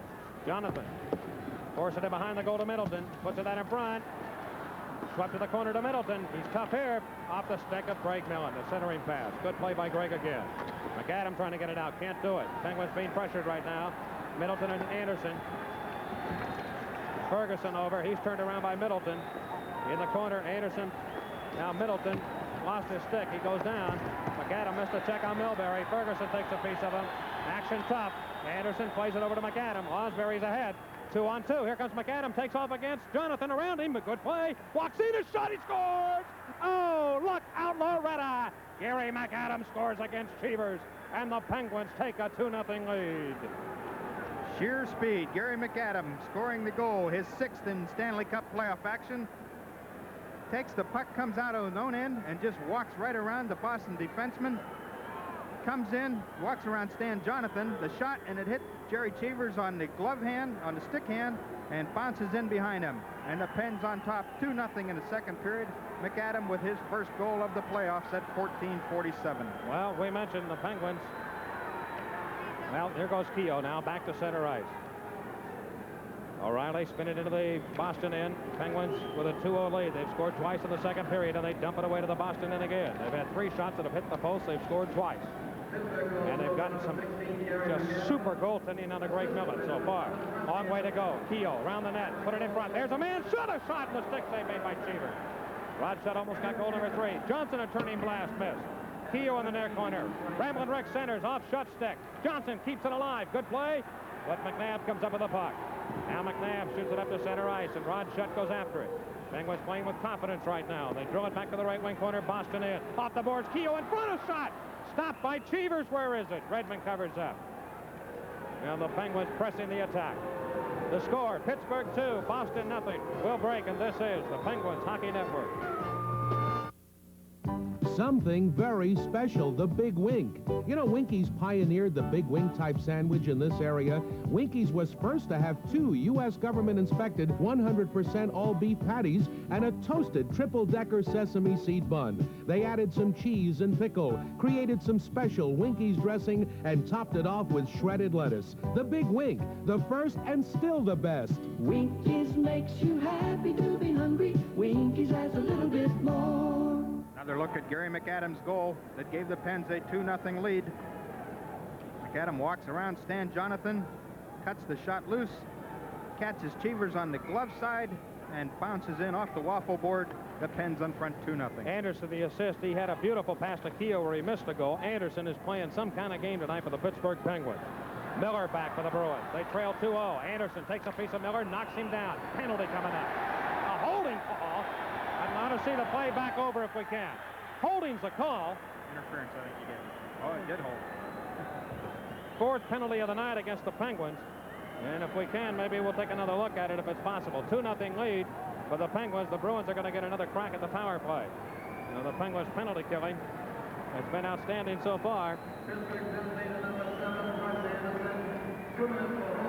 Russ Anderson picks up Pittsburgh's fourth penalty. Now Millen again will be called upon by the Penguins to try and keep the Bruins off the board. Mark Johnson and Gary McAdams scoring goals for the Penguins here in this second period. Edmonton and Philadelphia 2-2 in the second period. Take a look at it. Russ Anderson. Miller coming across. Anderson just pushes him a little bit off. A little tough to call holding on that.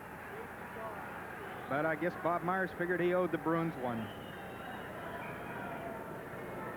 So Anderson goes to the box. Second penalty of the night for him.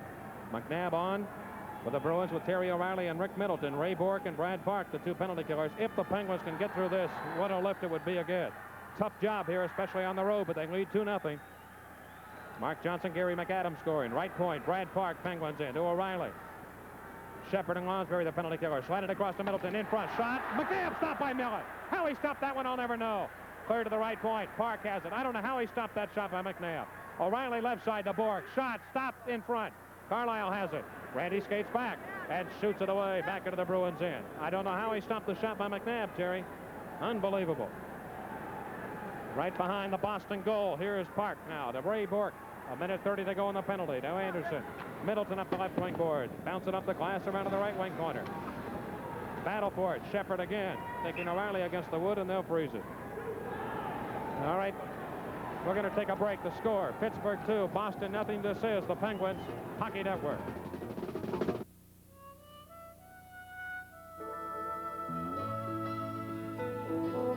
This bud's for everyone who lives the life of the sea.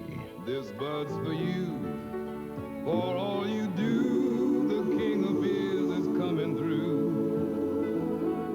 Yeah, just for you, that distinctively clean, crisp taste that says Budweiser. For all you do, this bud's for you. Play in the Penguins in. Brad Park right side with 1:10 to go in the penalty. Fakes a shot. Goes to Bourque. Open. Shot deflected by Ferguson. Ferguson clears. Takes the heat out of a hot kitchen. Penguin defensemen have given Millen a lot of room to see that puck here tonight. They've played well. Penguins with a 2-0 lead. Brad Park rambling out of his own zone.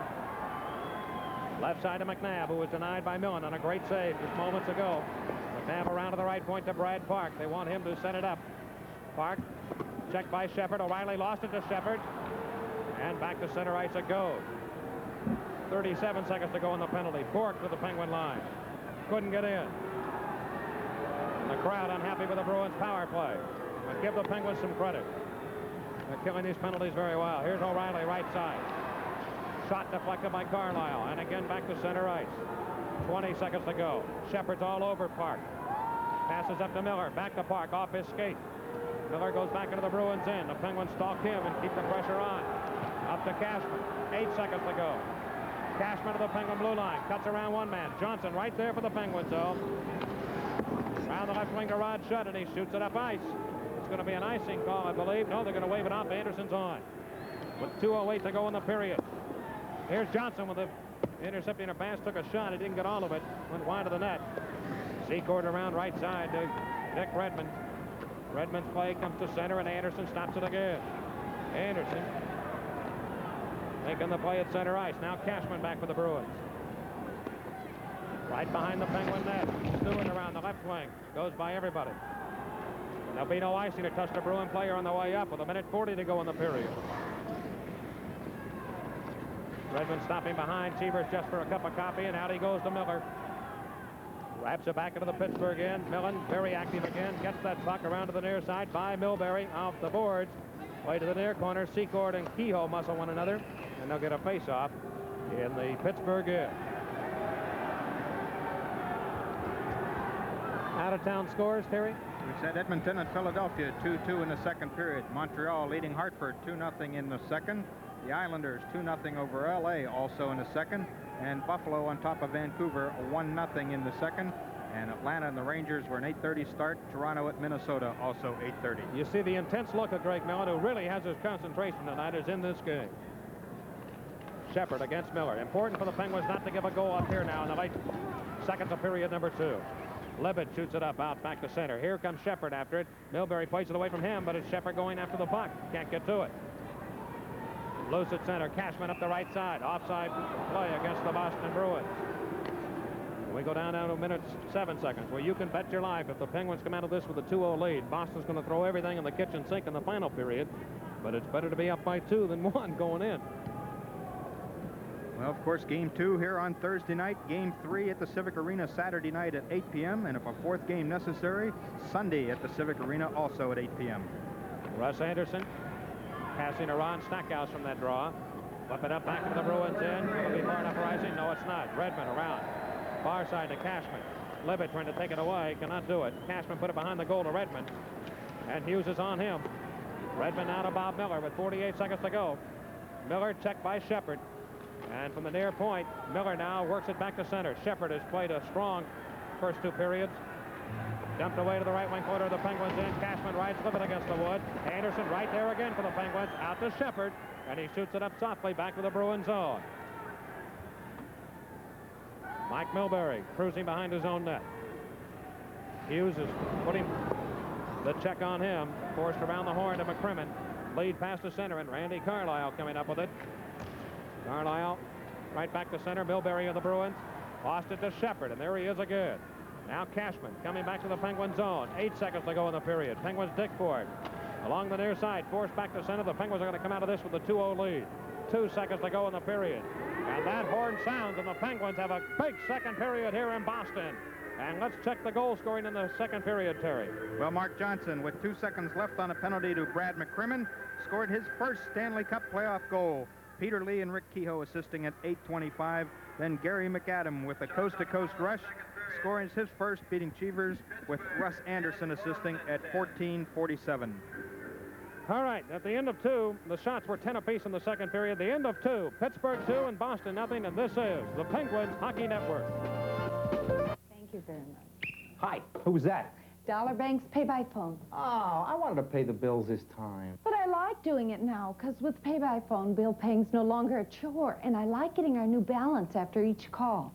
Talk about time. What about the money? We earn 5.5% interest right up to the time we pay our bills. And that buys lots of goodies. Dollar Bank's pay-by-phone. It's about time and money. Once you've tried it. You'll never want to pay bills any other way.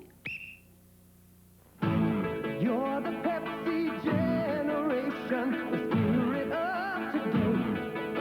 And with every taste of life that's new, well, that Pepsi spirit shines right through. Catch that Pepsi spirit. Drink it in, drink it in, drink it in. Catch that Pepsi spirit. Drink it in, drink it in, drink it in.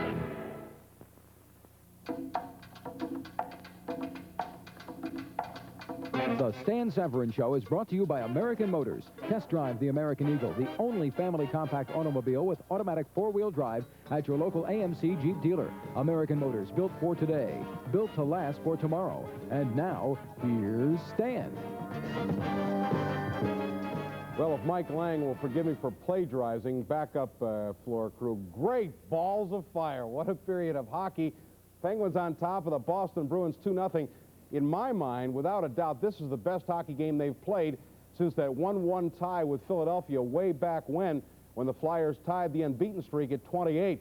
You saw that game right here on Channel 53, and the Flyers getting that late goal to tie it. But this is the Pens' best game, without a question of a doubt in my mind, that they've played since that night in Philadelphia. One of the key things, obviously, you don't want to give up the goal early in the third period. At least get to that 8-9 minute mark, because then you've got some time to work with. But if Boston gets one early, they get turned down with their fans, and you heard the boos toward the end of the second period. Frustration written not only all over the fans' face in Boston, but also on the Bruins. Greg Millen has been absolutely spectacular. You talk about hot goaltending in the playoffs. The Penguins certainly have gotten it tonight. Mike Lang mentioned the good job by the defenseman. I'd like to point out also, however, that the Penguin wingers are checking and they're keeping the Boston Bruins from breaking out on the 3-on-1s and the 2-on-1s and the 3-on-2s. That gives your defenseman a chance, and then the defensemen have done the job keeping the Bruins away from the net. That's where they like to buzz around, and that's where they beat you. So Hats off and kudos to everybody on the Penguins tonight. Everyone playing a good, solid hockey game. A couple of things I want to mention before we get into our feature, that being that the Penguin Booster Club tells me that they are going to move the time of their meeting on Thursday. Normally they meet around 8 o'clock, but they're going to move up that time to 7:15, obviously because the Penguins play the Bruins Thursday night at 7:30 right here on Channel 53. So those of you who were planning on attending the Penguin Booster Club meeting, it'll be at 7:15 this coming Thursday night. Also, I want to say hello out there to Greg Malone, the Penguins, in my mind, best all-around player. He's in the hospital tonight. Nothing serious, just getting that cast removed after the knee operation. Greg is going to be our guest on Thursday night on the intermission show. So, Greg, you've got to be enjoying this one tonight because they're playing a superb hockey game. We'll have first and second period highlights for you a little bit later on in our intermission show. First of all, let's take a look at who did what this year in the National Hockey League individual, goal scoring, overall scoring, goaltenders, and the odds on winning the Stanley Cup. This year, goal scoring, Charlie Simmer, three-way tie with Blaine Stoughton and Danny Gare. Charlie Simmer only played in 64 hockey games this year, missed 16 with an injury, so you might concede the championship to him, probably would have scored over 60. Blaine Stoughton of the Hartford Whalers, former Penguin, and Danny Gare, a very interesting case. He had a couple of down years and was not getting along well in Buffalo, but poof, Scotty Bowman comes to Buffalo, 56 goals tied for the league lead. Marcel Dion, the eventual scoring champion, with 53. Wayne Gretzky, 51, as did Mike Bossy after a very slow start. The Islanders sharpshooter coming up with 51. And line mates Pierre LaRouche and Guy Lafleur getting 50, the sixth consecutive year that Guy Lafleur has scored 50 goals or more. And, of course, this is the first 50-goal year for Pierre LaRouche since he left Pittsburgh. Ironically, we have a total of 8 players scoring 50 or more goals, which is an unusually high total. Now, let's take a look at the overall scoring championship. As we had in the goal-scoring championship, again a tie, Marcel Dion of the Los Angeles Kings, Wayne Gretzky, the just super 19-year-old of the Edmonton Oilers, 137 points. Now, the scoring championship officially goes to Marcel Dion because he scored more goals, 53 to 51. Not quite sure I agree with that tie-breaking procedure. It's kind of like breaking the batting championship because one guy had more doubles. Anyway, Guy Lafleur, who missed 6 games with an injury, had 125. Gilbert Perreault, a great season for him. Buffalo Sabres 106, and Mike Rogers of the Hartford Whalers with 105 points. The goaltenders, and we'll get to them and show you who the top goaltenders in the league were this year, and also the odds on winning the Stanley Cup when we return from this message.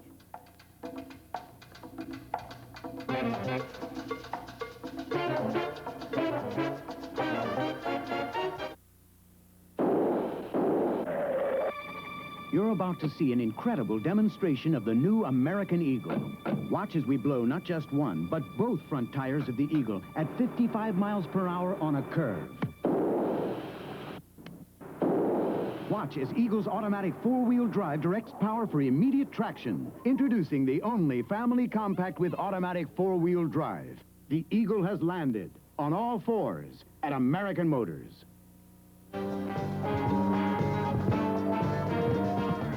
All right, we talk about goaltending in the playoffs, the key ingredient perhaps to advancing in the Stanley Cup playoffs and getting to the semifinals and finals. Let's take a look at which were the best goaltenders in the National Hockey League this year. Buffalo, as I mentioned, the best defensive team in the NHL this year, only 201 goals. Donnie Edwards, only half of that great tandem up in Buffalo. Bob Sauvé, of course, the other half. But Donnie Edwards won the regular season championship, 2.57 goals per game. Talk about rookies of the year. How about Pete Peters? There are some good choices, but Pete Peters, the rookie goaltender who went months without losing a game, 2.73 for the rookie for the Philadelphia Flyers. Jerry Cheevers, who has been beaten twice tonight by the Penguins and really hasn't been tested that often, 2.81. Tony Esposito, who many regard as the best in the National Hockey League, 2.97. And Espo, the only chance really the Blackhawks have because they do not score. They're the lowest scoring goal team in the playoffs. And Chico Resch of the New York Islanders, a familiar name, 3.04 goals allowed per game on the year. Now, which team is going to win the Stanley Cup? Montreal, Buffalo, Philadelphia?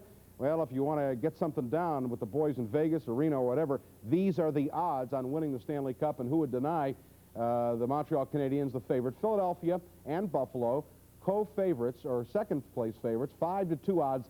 Montreal, despite the fact they finished third in the point standings, they are 9-5, and they're going for their 5th straight, so how can you possibly deny them? And in addition, they come into the playoffs with a 21-game unbeaten streak. Boston and the New York Islanders, 9-2. Islanders, surprisingly, a rather low choice. Minnesota and Chicago at 8-1 odds. Now going down the rest of the teams, the Rangers also 8-1. Atlanta, whom the Rangers play, 10-1. St. Louis 15-1. Toronto 20-1. L.A., even though they finished behind them in the point standings, 15-1. The Penguins 25-1. Hartford 40-1. And the long shots, Vancouver and Edmonton at 60-1. You could make some money there, but I wouldn't bet the mortgage on that. Scores to pass along to you tonight. These are all second period scores. Montreal leads Hartford 2-0. Buffalo over Vancouver 1-0. The Islanders on top of the Kings 2-0. And the Flyers and Edmonton surprisingly tied 2-2 in the second period. We'll be back to take a look at highlights in just a moment. Why does only American Motors have a full 5-year, no-rust-through warranty? Because in all its 1980 cars, AMC starts with galvanized steel in critical areas. Then adds Z-Bart factory rust protection as the cars are being built at no extra cost. AMC with Z-Bart factory rust protection, rust-resistant galvanized steel, and the only 5-year no-rust-through warranty. American Motors, built for today, built to last for tomorrow. Let's go to highlights. The first period, pretty much the Greg Millen show. What a spectacular performance he turned on in the first period. Right from the point, Millen makes a great save on Rick Middleton. Glove save. Watch it again in the slow motion.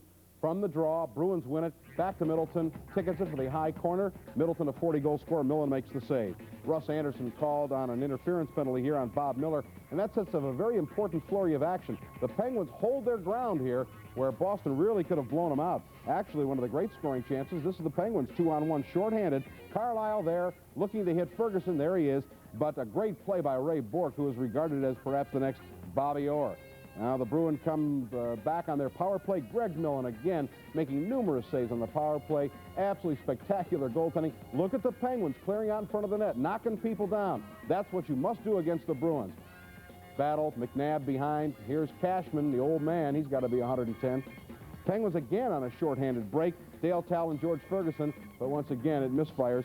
Talon gets the puck, dribbles off his stick, can't get the shot off on Cheevers. Into the second period, Stan Jonathan, 2-on-1 with McTavish. Again, it is Greg Millen. Here we go in the second period now. Millen coming up big. Point blank save on Stan Jonathan. Tries to go between his legs. Greg Millen there to make the stop. Rick Keogh has been in a terrible playoff goal-scoring slump. The Penguins' leading goal-getter with 30. Here he comes again. A great pass from Anderson. Look at this. He's got Cheevers out to lunch. Watch it. Hits the post. A penalty there. You saw McCrimmon knock him down. This leads to the Penguins' first goal. Here we go. Rick Keogh, very instrumental on this play. He gets a couple shots. One of them hits the post. Here's something from the point. Peter Lee.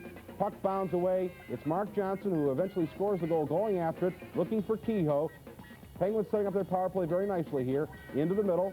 Now off to the right wing. Bruins in the box. Shot on goal. Save Cheevers. Puck rolling loose in front of the net. There's Johnson, just like he did in the Olympics. Goal, Penguins.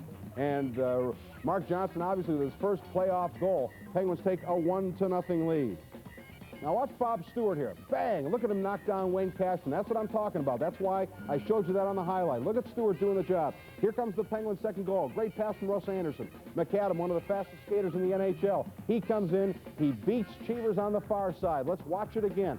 Now the pass to McAdam from Anderson. He beats him on the far side.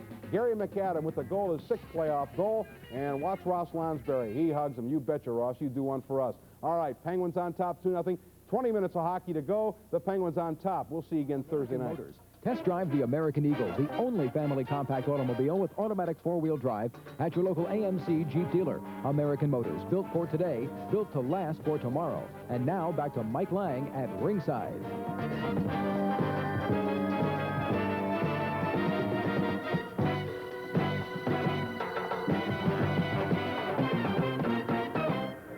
Back at the Garden in Boston at the end of 2 periods, the Pittsburgh Penguins leading the Boston Bruins in this best-of-5 opener.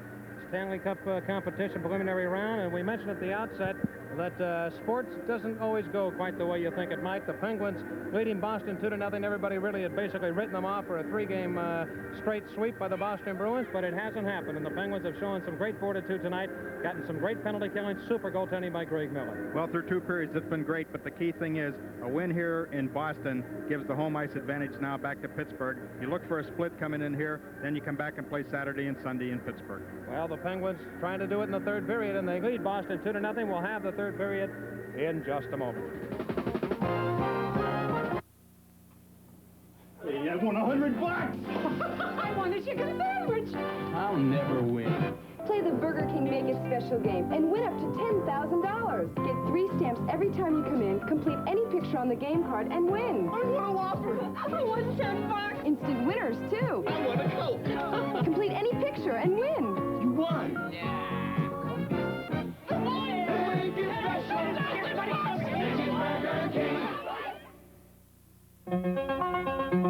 This is a TV 53 News Watch Update with Mavis Logan. Brought to you by Bell, the knowledge business. Good evening. In news tonight, the National Weather Service has issued a tornado watch for western Pennsylvania until late evening, about 11 o'clock. That includes all of the counties in western Pennsylvania. Even if there is no tornado, strong winds and thunderstorms are expected. Caution in driving is suggested. State Senate Democrats are being asked to reject the nomination of Dr. Sanford Edberg to be the new Allegheny County coroner. Governor Dick Thornburg appointed Dr. Edberg, a Republican, yesterday to the post, vacated in January by Dr. Cyril Wecht when he became county commissioner. Dr. Wecht is asking the Senate Democrats to turn thumbs down on Edberg. And Senator Ted Kennedy talked to steel workers at the Cyclops plant in Bridgeville today. We'll have details of this and other news at 10:50 on Newswatch. Over a decade ago, Bell Systems Science transformed memory into tiny magnetic bubbles. Now we've quadrupled their capacity, expanding potential business applications. We can discuss with corporations the future of information management using the technology of advanced communications. We are insight, change, we are the future, and we can put it to work for your business.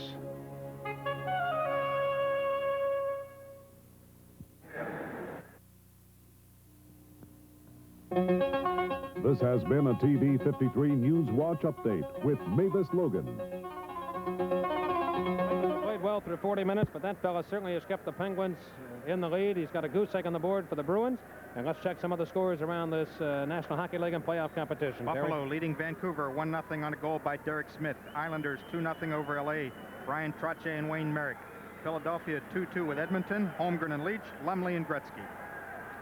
And here we go, 3rd and final period. Maybe not the final period. We could go to overtime here, so don't forget that. Sudden death overtime. Penguins force it to center. Shepard dump it up to the Bruins line. Brad Park corrals it. The only time the ties would not be in existence in the National Hockey League is right now, playoff time. We'll have a conclusion to this one no matter what. Park forced behind the Bruins net. But the Penguins with a 2-0 lead, they've got to keep the pressure on the Bruins. They can't back into a shell. And the Bruins, you can bet your life, are going to come at Pittsburgh with everything they have. And the Penguins right now in the first 30 seconds of this period doing a good job of checking the Bruins as they have for the better part of the night. Milbury to the left of his own net. Pass it out the left side to Bobby Lalonde. Lalonde rolls it up into the Penguin zone, and McNabb hustles after the puck for the Bruins, looking for O'Reilly. And Hughes got a piece of him, kicked out in front of the net. Millen stops the puck right around the goal. Very cool customer Millen there. And he held on to the puck. There'll be a face-off in Penguin territory. Well, as we mentioned, Millen has extended his area of work a little bit tonight, reaching out there and tying the puck up a lot against the side, and more importantly, breaking up some key passes that come from behind the cage by the Bruins. You know, I think if you watch Jerry Cheevers play, and he is so adept at playing here in the Garden, that's the way he plays the game. And really, many goaltenders can learn from that experience. With the rink a little bit boxed in compared to most, you've got to be aggressive, I think, in this building. And Cheevers even more so. He set a new penalty record this year, 62 minutes by a goaltender. Bork left point. Miller's got the puck. He shot it, and it deflected. Millen steers far side. McAdam of Pittsburgh, who has one of the 2 goals. Gary Mack looking out to Ferguson. Here he comes. Room to work with. Ferguson to the Bruins line. Now he's shut down. Carlisle looking for Lonsberry. Bang it over to the left wing corner to Lonsberry. Bork also. Now we've got Ferguson and Miller. Oh, a swing by Miller, and here they go. Ferguson and Miller. They're going to go to it, and Ferguson now takes Miller down. Right on top of him, a right hand, and down goes Bobby Miller. Now, Ferguson's not a guy you want to mess with too much. Not too many fellas do in the National Hockey League, and when he makes his presence known, you're going to know it. And he took Miller down with just one swing. So George Ferguson and Bobby Miller are pried apart. Will break. 18:47 to go, third period. 2-0 Pittsburgh. This is the Penguins Hockey Network.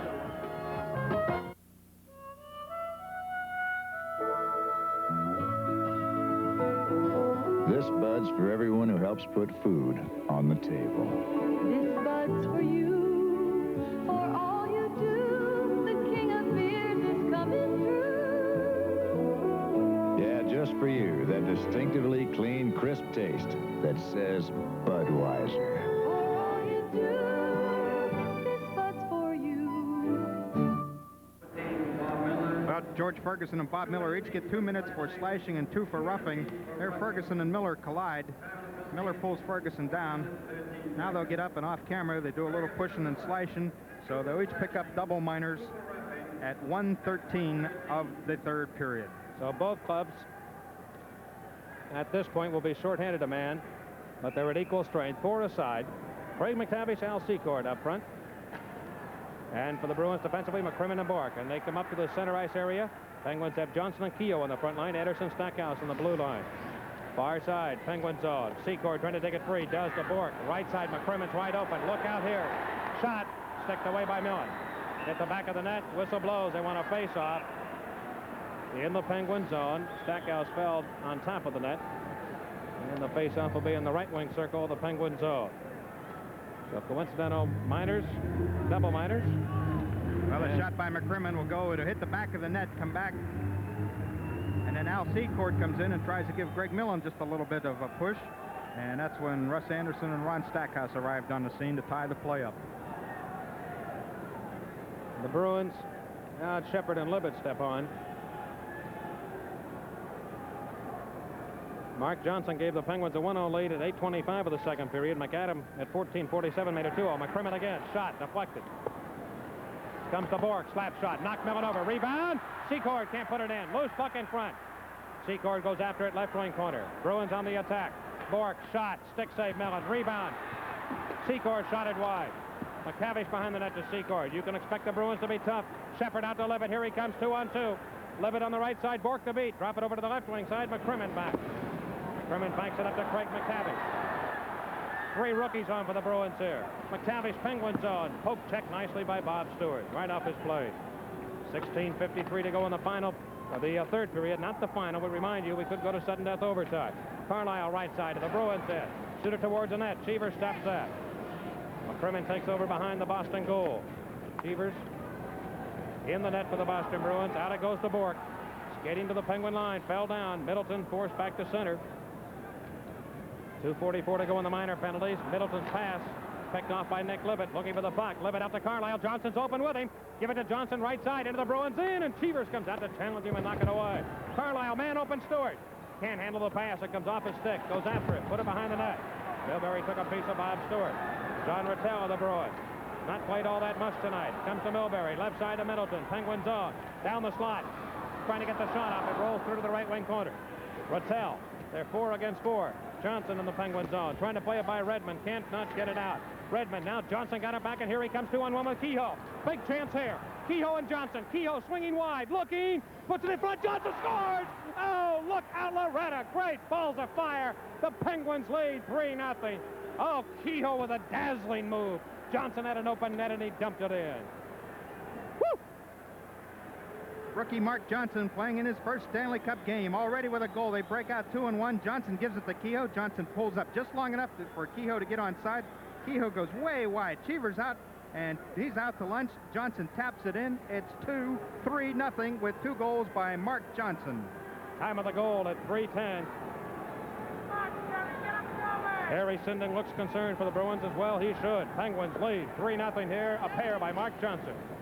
And we told you at the top of the telecast, simulcast, that we thought Johnson would be a big key, and he has responded. Give Kehoe some great credit there, though. Anderson knocks it down. High stick. And they'll have a face-off outside of the Pittsburgh line. Again, now here's the announcement of the goal.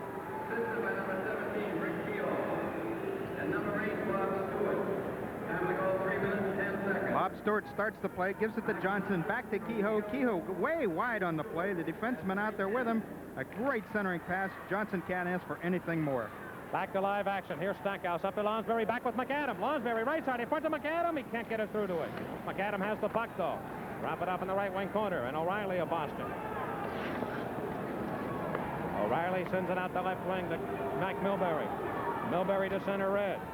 Fires it away to the right wing corner. Penguins in. A Millen again. Spins it around to the far side of the Pittsburgh zone. Stackhouse trying to clear. Up to McAdam. The Penguins have another break here. Here's Lonsberry. Can he get it through to him? Yes. It's Lonsberry getting that puck, but he couldn't bring it with him. Bruins counterattack. O'Reilly right side. Penguins in. Can't get by Russ Anderson. Loose at center. Lonsberry. Down the left side. 2 men to beat. Slap shot. Way wide. Right point. Carlisle. Good play to keep it in. Randy now forced it over to the left wing corner. Penguins in a line change. 15:45 to go. The goal by Johnson came when the Penguins were shorthanded a man as well for the Bruins. Park shoots it up into the Pittsburgh end. Millen again handles that puck far side. O'Reilly. O'Reilly play it behind the net. Goes after his own pass. O'Reilly of Boston. Look out here. Centers it. Came off Shepard's stick to Bork. In tight shot. Stick save Millen. Park puts it behind the net. O'Reilly again, taken to the ice by Stewart. Loose puck in front. Penalty Carlisle coming up. Park a shot, turning, stopped by Pittsburgh. Penalty Pittsburgh. Will break. Penguins are going to be 2 men short. 3-0 Penguins. This is the Penguins Hockey Network. Sail on out to Winky's and catch a whale of a deal. 40 cents off on Winky's Whale's Tail Fish Dinner. 2 crisp and tender natural fillets of North Atlantic cod, golden brown French fries, creamy coleslaw, and a buttermilk roll. Regularly $2.29, now only $1.89. So sail on out to Winky's, where you'll catch more of what you're hungry for. Winkies makes you happy to be hungry. Winkies has a little bit more. For the 5th time in this hockey game, the Penguins will be shorthanded. Randy Carlisle goes off for hooking at 4:47. Take a look at it. Carlisle, number 25 in the black. Bobby Lalonde trying to go. And a pretty questionable call right in front of Bob Myers. Seen better dives at swimming pools. Face-off will be in the Pittsburgh end. 26 seconds to go in the minor penalties to Ferguson and Miller. They had double minors apiece, which means that it will help the Penguins a little bit when they get on the ice. A 4-against-3 advantage here gives the Bruins a little bit more room to work with. They're down 3-0. Now, this Bruins club can score goals, so don't go away. In the regular season, they had 310 of them. But the Penguins have dented them for 3. Face-off, Penguins in. Power play, Boston. 5th chance. Shepard couldn't get it. Park, right side. Brad Park looking. Pass across to Ray Bork. Back to Park. No room to shoot. Back to Bork. Can he shoot the puck? No, he can't. Back to Park. Let it go. Stick save, Mellon. Stopping Park, and he just got the stick across to make that stop. Behind the Penguins net. Stackhouse trying to get it out. Middleton rams him against the glass. Kick that. McNabb behind the goal. McNabb out to Park. Open. Shot. Hit Russ Anderson, who made a great play there. Park across the Bork. Penalties over to Ferguson. The shot Bork. Save again, Miller. And he is throwing everything out, including the kitchen sink the Bruins are throwing at him. Bork again. There's a picture of Millen on your TV side. Panning, but he loves it. Here's Cashman out to McNabb. Power play Bruins 5-on-4. Middleton right side. Shot. Skate save Millen. He's daring the Bruins to shoot at him. Right point. Park. And they are. To middle to Cashman. Walks in. Drop pass. Jam it up in the slot. Park left side. Bork. Shot. Missed the net. McAdam, look out here. He can fly. McAdam had his body tied up by Park. Gets it free to Ferguson into the Bruins end. Ferguson left wing corner. Hit by Bork, who really jammed him up with a hard body check. Bork behind the goal. Returned the favor McAdam did against Bork as he slipped the hip into him. McNabb back with 42 seconds to go. McNabb to the Penguin line. Up to Cashman, deep in the corner. Stewart after him, and he'll take him against the glass. McNabb with the puck. Look out, Bork. Shot. Save. They can't put the rebound in. Millen again, stopping Bork from about 15 feet away. Ferguson trying to clear. Off the skates. It comes to Park. Park whacked out by McAdam. Penguins in a box defense. Park waiting. 20 seconds. Park looking for McNabb. Goes instead to Bork. Left point. Shot. Save Millen. Park has it again. They can't score. Park left side. Here's Bork. Crank it up. Shot. Save Millen again. He stops him. Dead cold. Bork left point. 6 seconds to go. To Park. Walking in. Across to McNabb. Shot. Missed the net. Millen stopped him again. How about this game? Greg Millen's playing. Here's Ferguson. Penalty is over to Carlisle. Just up his stick into the Bruins end. Severs over to Bob Miller, and it's got the crowd here in Boston shaking their heads. They can't believe the goaltending performance of Greg Miller.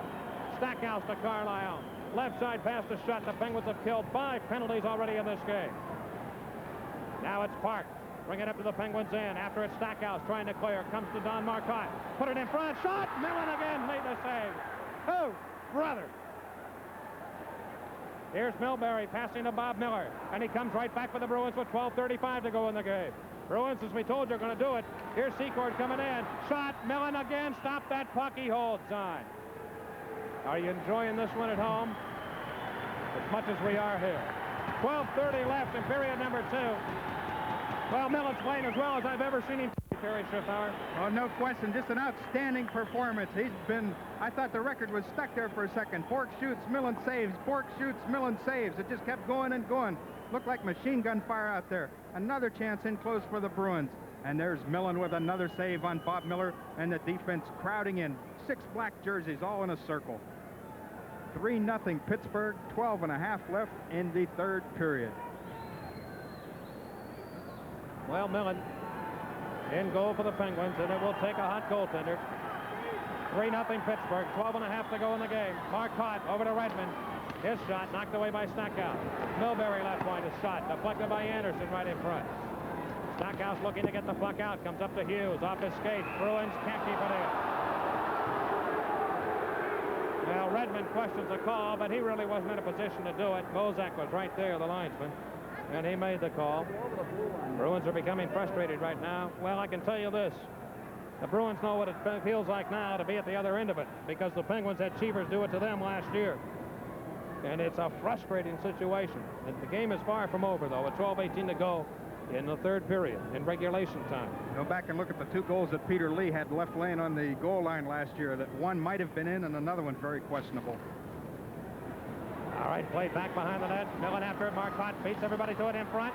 Secord can't tee it up to get a shot. Marcotte has it. Over to Secord, trying to beat Shepard. Slows him down around that net. Millen again, going for the puck, and he's got it. And he's going to hold on. Well, you know, at this point, Terry, Boston really cannot afford to take any penalties.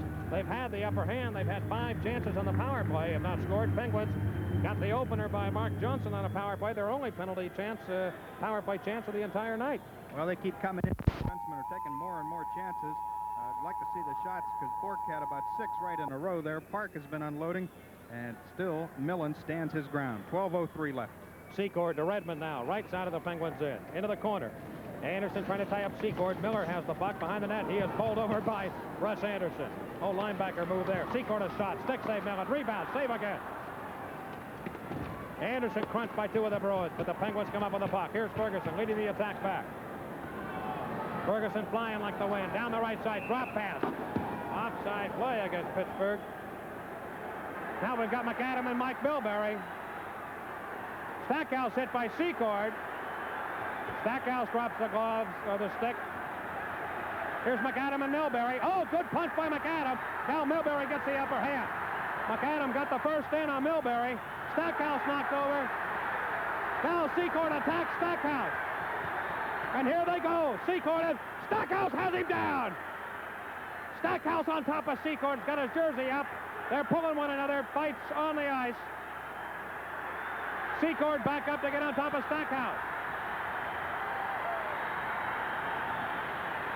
The linesmen have pried both Milbury and McAdam apart. Stackhouse is being draped on by Secord. Stackhouse got him down first, and Secord got back on top of Ron Stackhouse. Secord still swinging away. Pounding him, and he's on the ice. Now the linesmen step in. And I'll tell you what, the Penguins are looking to the bench. They want some help. Stackhouse is being... Millen is so upset with the play, the Penguins don't want to leave the bench. And Penguins will remember this a little bit with Secord. Oh, Mike, it all started. Now Anderson and Rick Redmond. Here they go. Anderson and Dick Redmond in the Bruins end. Anderson and Dick Redmond are going to drop him and go to it. Anderson gets Redmond down. They both go down. Now Redmond's on top.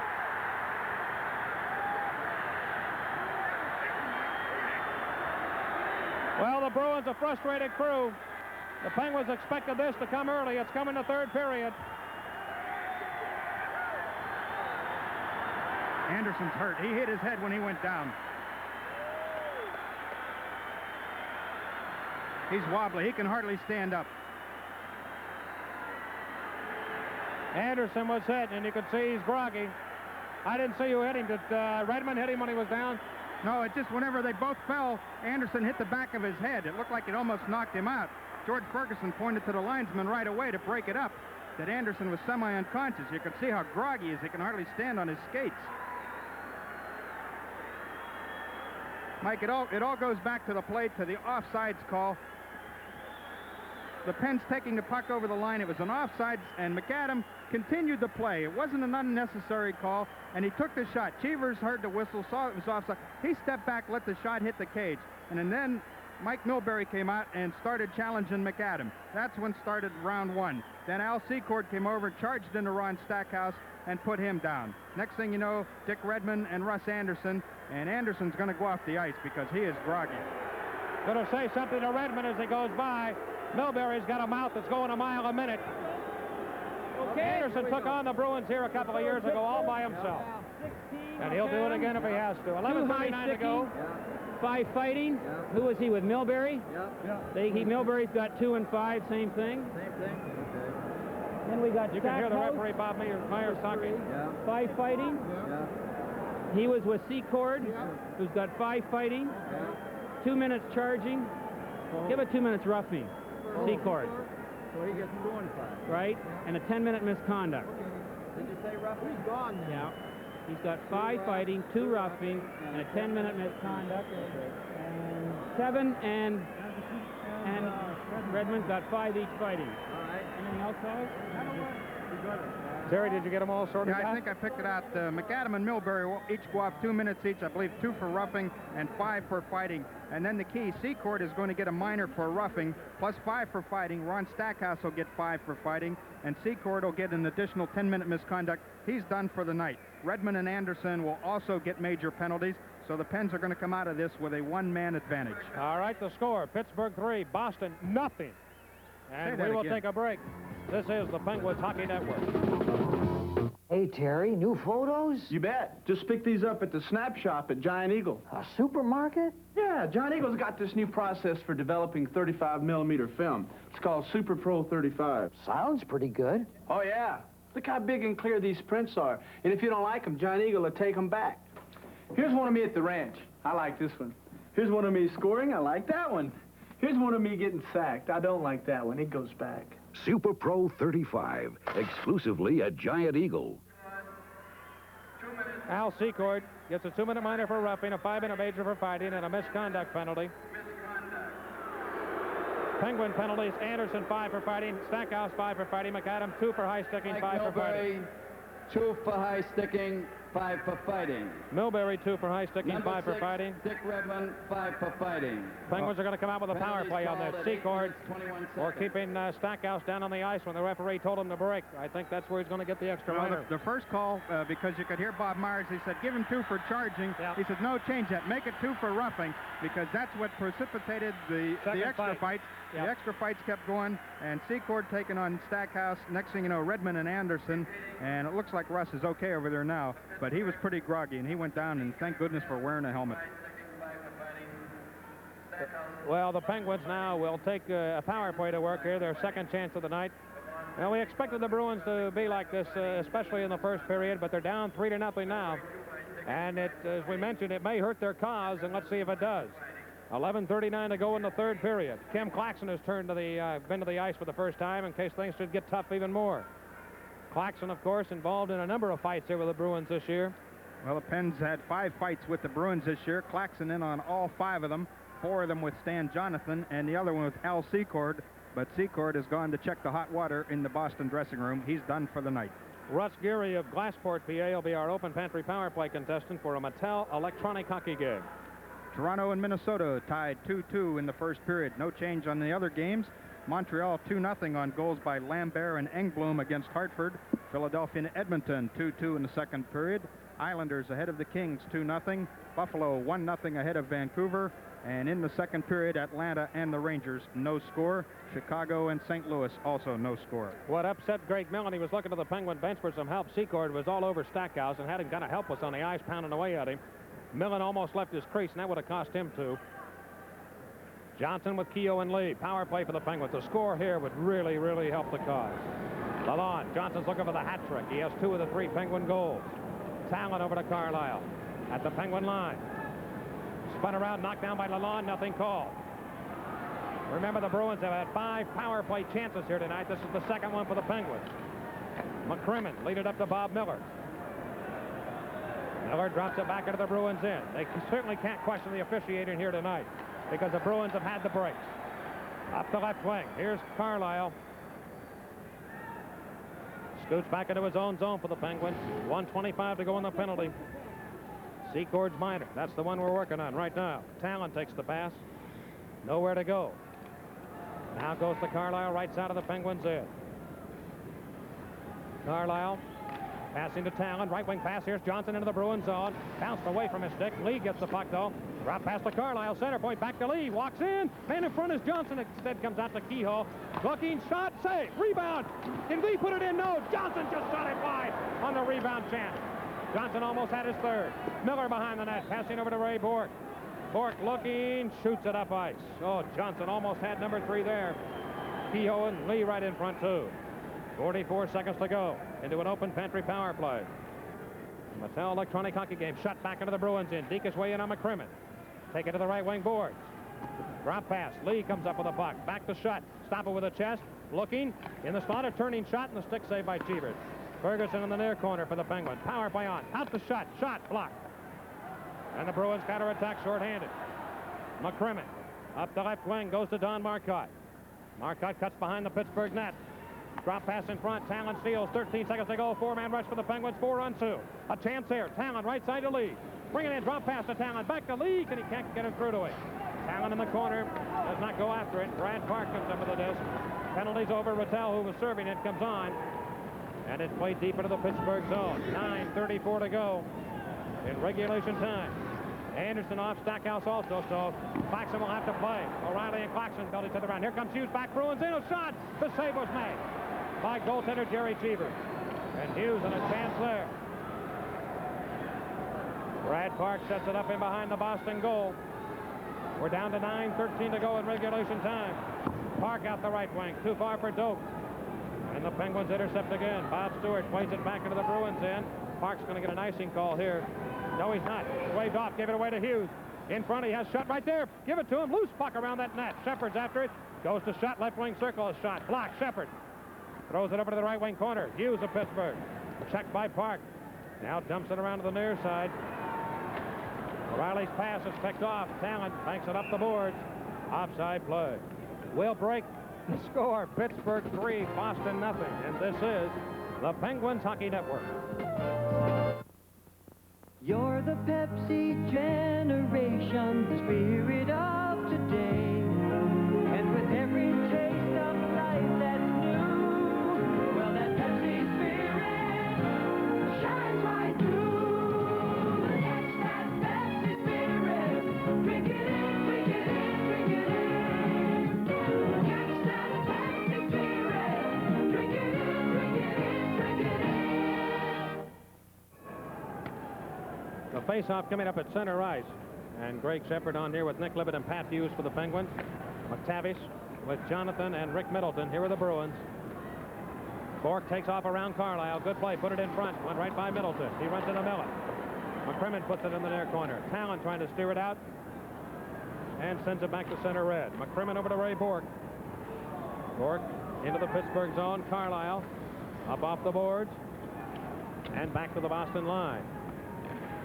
We're approaching the 8-minute mark. A time left in this third period. Bruins throw it to center, and Carlisle shoots it up the referee, Bob Myers. That hurt him. McTavish back. Bounce it up into the Pittsburgh end. Millen with that puck. Sends it up the glass around to Pat Hughes. Good play there. Systematically just send it away back to center. Penguins protecting a 3-goal lead right now.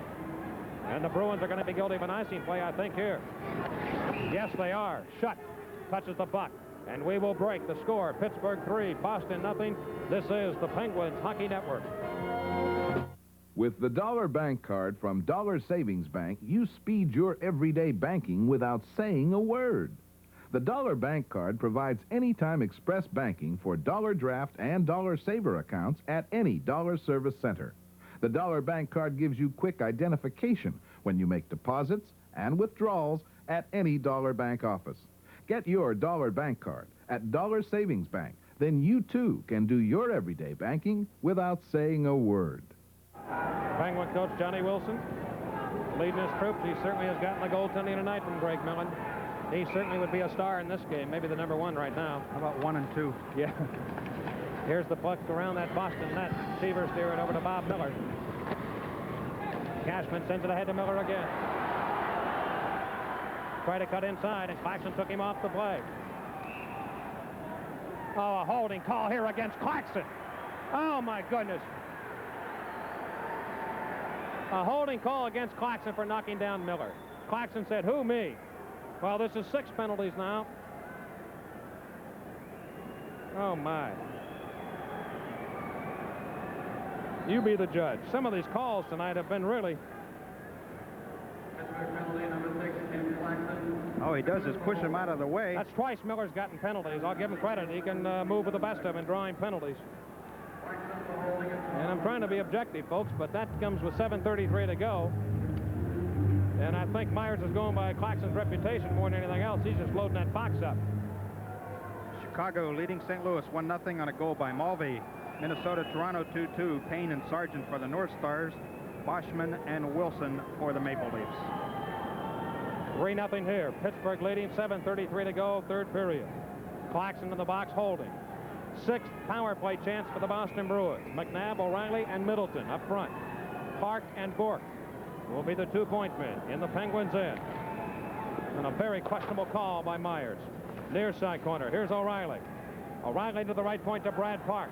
Slided across to Ray Bourque. Slap shot. Stick save made. Melanie kicked it out of there. McNabb in the left wing corner. McNabb wheeling deal.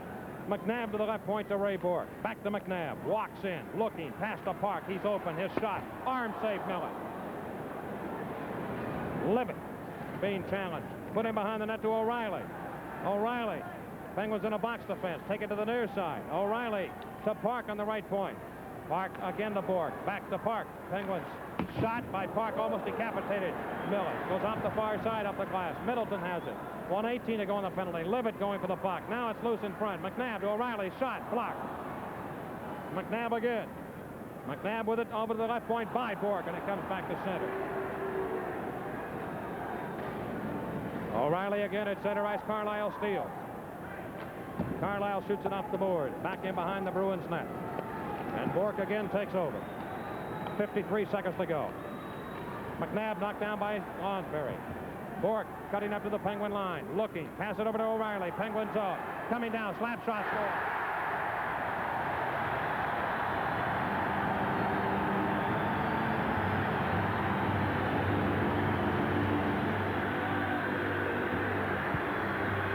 Well, for almost 54 minutes, Greg Millen has kept the door shut. And now Terry O'Reilly coming in on the left wing. Winds and just beats Greg Millen low and away. Beat him on the short side, Terry. I think he beat him on the short side.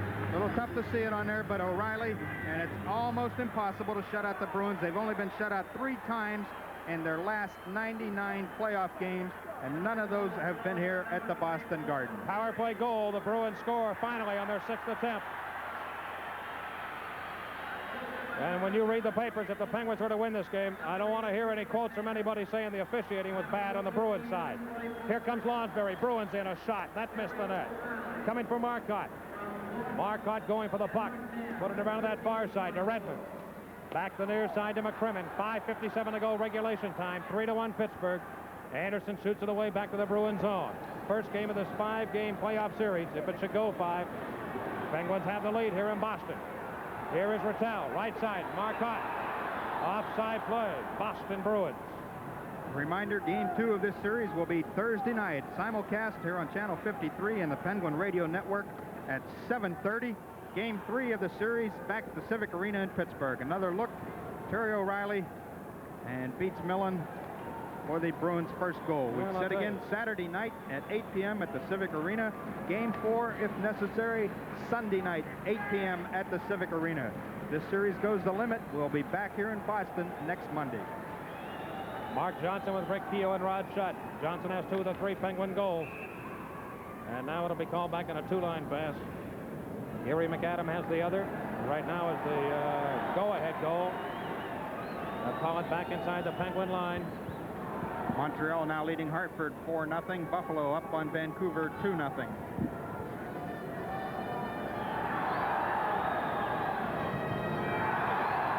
McTavish, Johnson. Johnson won the face-off to Bob Stewart and puts it up in the atmosphere. It'll bounce into the Bruins zone. Bork backcourt, 5.5 to go, regulation time. Bork play it away to McTavish. Johnson tried to shut him down, couldn't do it. Near side. McTavish is. Now Stewart knocked down. Carlisle knocking down Middleton. Johnson up the near boards. It'll be Bob Stewart of Pittsburgh. Back to center ice. McCrimmon off the stick of Stewart right to Carlisle. Keogh couldn't get it out. Jonathan over to McTavish. Look out here. Carlisle, good defensive play, took it away. Randy skating with a puck. Carlisle shoots it back up ice. It'll be back to the Bruins in. Now they're trying to turn it on now. Icing called. 4:56 to go, regulation time. 3-1 Pittsburgh will break, and this is the Penguins Hockey Network. You've never seen a family automobile go through heavy snow like this. The spectacular American Eagle is the only family compact with automatic 4-wheel drive. Eagle goes where others fear to tread.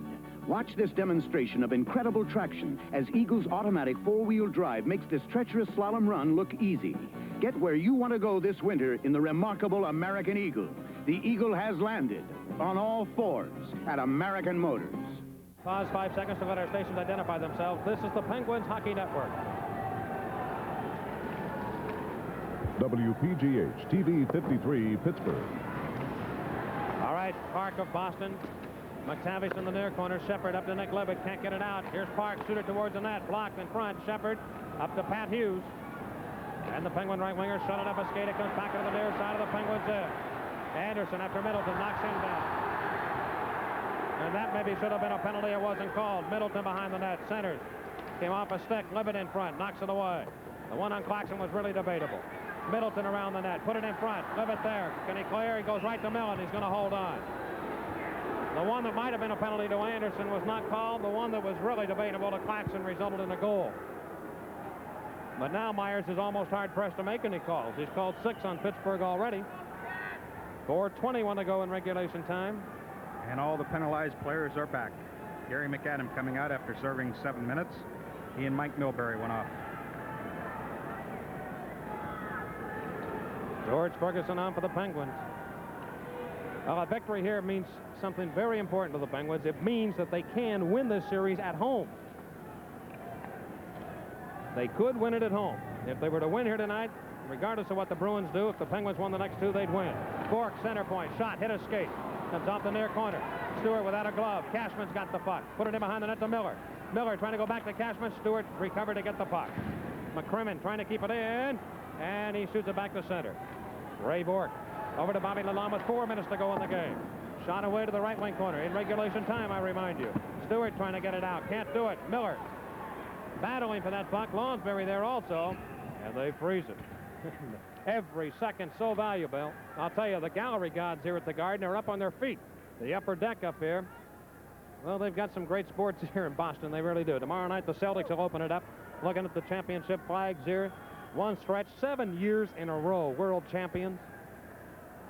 Unbelievable. It is pretty impressive. If you ever have a chance to come to the Boston Gardens for a sporting event, the green and white banners of the Celtics, world champions, to the right, and the Boston Bruins with their Stanley Cups and division championships to the left.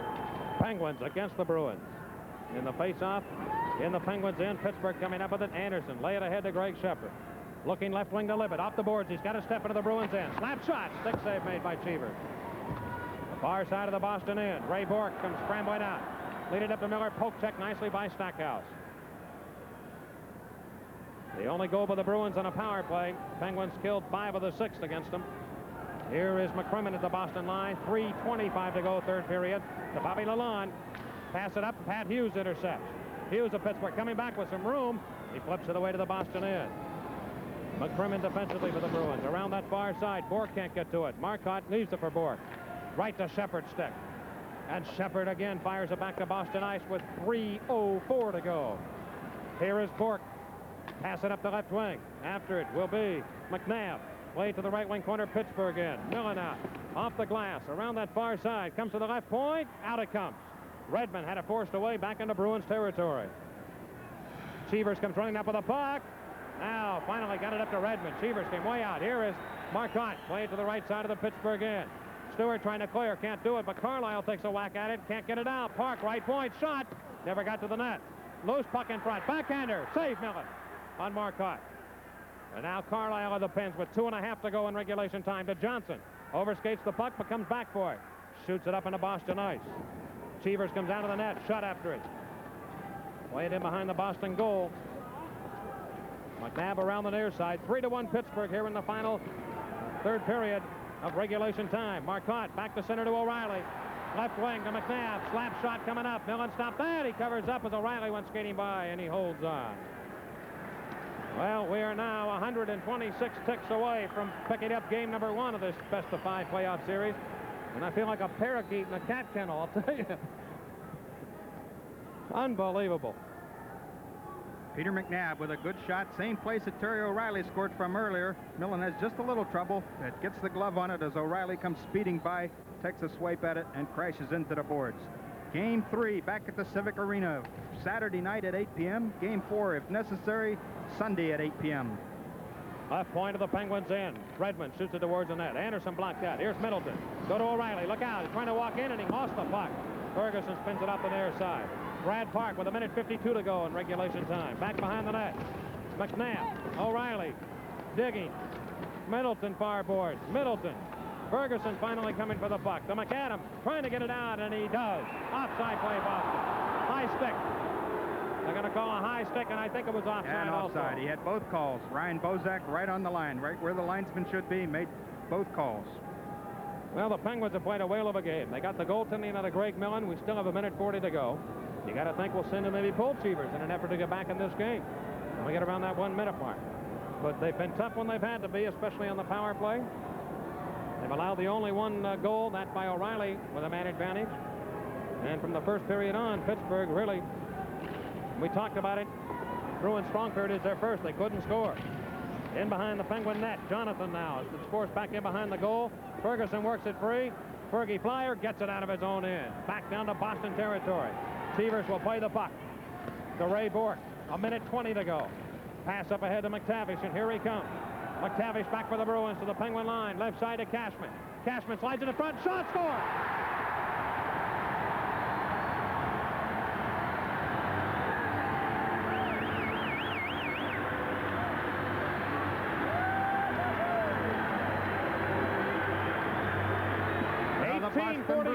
Move to within 1 goal. Bruins coming out of their own end. Over to Cashman. McTavish will break down the center. Gets around Anderson. Takes the shot. Just catches the inside of the pipe. And the Bruins make it 3-2 in favor of Pittsburgh. 73 seconds left in regulation play. All right. Now the Penguins must go to work defensively now. Bruins will be pulling Cheevers. You can bet your life on it. Shepard, Libet, and Hughes. It is a 3-2 hockey game.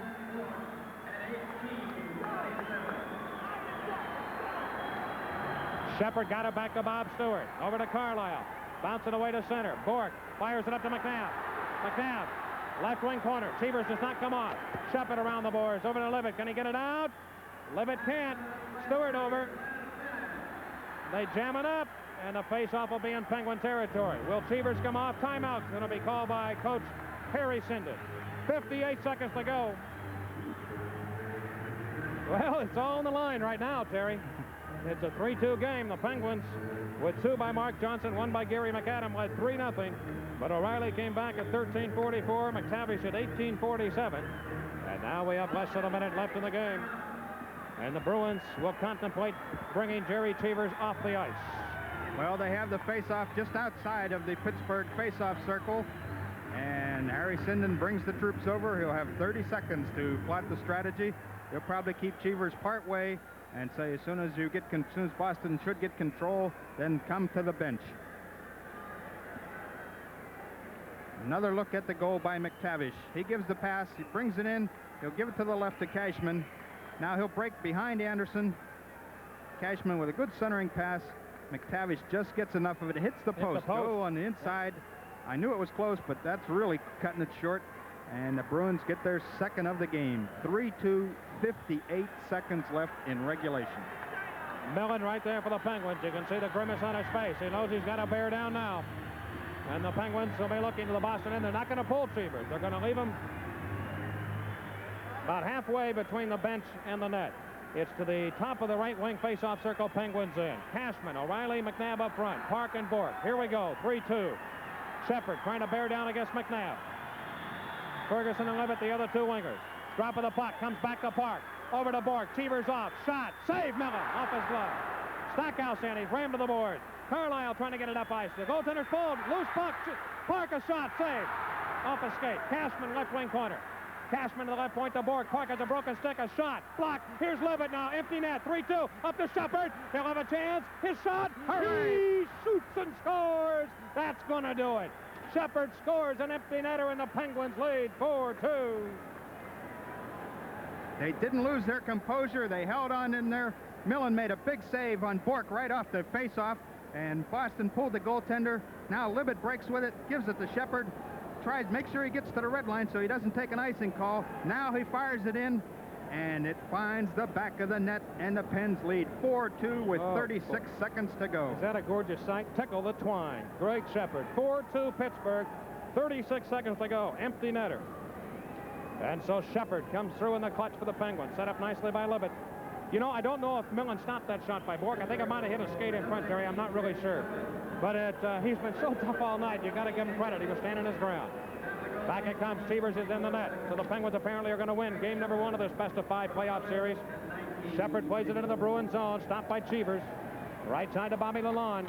Outlet pass comes to Bob Miller. And the left wing to Marcotte. Into the Pens, into Miller. Shot. Blocked. Carlisle with 20 seconds to go in regulation time. Right in behind the Pittsburgh net. Carlisle looking to move it out. Goes to Shepard. Back pass now to Ferguson. 10 seconds to go. The Penguins are going to win game 1 of this series.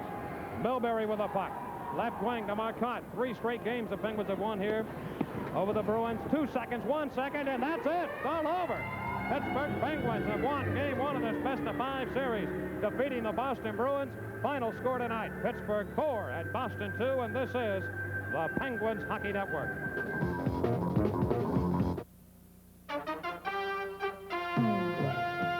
This Bud's for everybody who helps build this country from the ground up. This Bud's for you. For all you do, the king of beers is coming through. Yeah, just for you. That distinctively clean, crisp taste that says Budweiser. For all you do, this Bud's for you. Hello again, everybody. This is Stan Savran inviting you to attend the next Pittsburgh Penguin home game at the Civic Arena. Good tickets are available by phoning 434-8911, or you can phone 765-3939, or you can pick your tickets up at Kaufman's Ticket Center. Get your seats by getting those tickets early for the next Penguin home game. Remember, you can use your Visa or your MasterCharge card.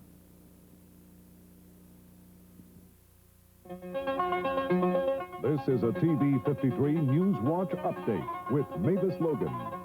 Good evening. In news tonight, Senator Ted Kennedy was in town today campaigning for the presidency. He promised steel workers at the Cyclops plant in Bridgeville that he will take care of them and protect the American steel industry if he is elected president. And an 18-year-old Fayette County youth is being held without bond today on charges in the hanging death of 4-year-old Dominic Forcina Jr. near Merrittsville. We'll have details at 10:15. A Pittsburgh detective will testify at a coroner's hearing that the shooting of 23-year-old Garfield man Monday was justified, and the Allegheny County Prison Board will meet sometime this week to discuss problems at the county jail that led to a 7-hour wildcat strike by guards on Monday. And there is a tornado watch for western Pennsylvania right now. There's thunder and lightning and thunderstorms. We'll have details at 10:50 on Newswatch. This has been a TV 53 News Watch Update with Mavis Logan. Well, a big win tonight for the Pittsburgh Penguins. They win game number 1 of this playoff series against the Boston Bruins. It is a best of 5, but the Penguins did something tonight by winning. They have allowed themselves the opportunity now to win the series at home at the Civic Arena on Sunday. And that's a big plus for this club. They got at least a split out of here out of Boston. Regardless if they lose on Thursday, they would still be 1-1 in the series. And they can go home before the home folks and win this series in 4 games. Well, that's what we said. The first game of a mini-series like this, a 5-game series, is so important because now it just shifts the momentum over to the Pittsburgh side. The worst we can come out of here is 1-1, and what's to say that we can't come up with another big performance from Greg Millen Thursday night and 2-0. Maybe we won't have to play game 4 Sunday like everybody suggested. We can win it in 3. Mark Johnson scored 2 goals tonight to lead the way for the Penguins. Quickly, Terry, give the 3 stars. Well, Ray Bourque had 2 assists and many shots on goal. He was the 3rd star. Johnson with the game-winning goal, 2 goals, the number 2 star, and Greg Millen with, listen to this, 36 saves, 18 in the 3rd period. Undoubtedly number 1 and 2 stars tonight. You know, you kind of had to feel for Rick Keogh. He has never scored a playoff goal, but he certainly played well tonight. He helped set up 2 of them. He hit the post a couple of times, and I think it's just a matter of time before he really starts to break it open. Well, he made some good plays out there, and if you ask Rick, he'd probably say, well, he doesn't even know he hasn't scored a goal, but he made the key plays out there, setting up Johnson with the game-winning goal, and he had a couple chances. He's going to get one before this series is done. All right, our thanks to Rich Tierney and Ed Hedstrom on the audio side, Robin Bogdan, Doug Lynn, Wheeler Sauer on the cameras, and Mark Mitchell, our Channel 53 director, and Harry Tate here, and our folks back at WWSW. Sil Ernst, our thanks tonight. And Terry, again, final score before we don't have the attendance here. Pittsburgh wins the opener 4-2 over Boston. And this is Mike Lang saying so long from the Garden, and this is the Penguins Hockey Network. Penguin Hockey on TV 53.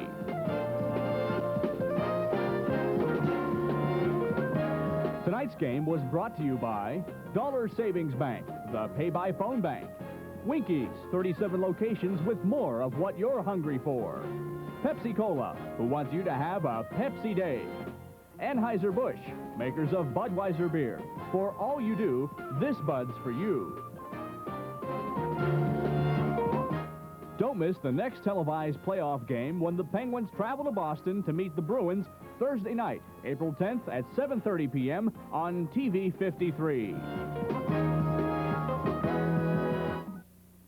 You won't believe it. Had that puck. That puck should never have gotten that far. Should have come out a little farther than he did. Morrow shooting it in. Sutter gets the second assist.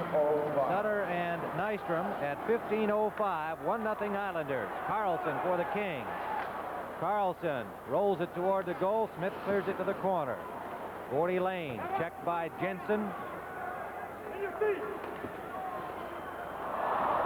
Bourne couldn't handle a pass from Trottier, and Hardy failed to keep it in for the Kings. Now well stopped by Bourne. Here's Trottier, the drive. Had saved by Lassard. Big rebound, but he directed it well to Hardy.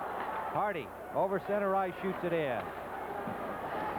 Smith collides with Jensen and Lane there. A pile up behind the net.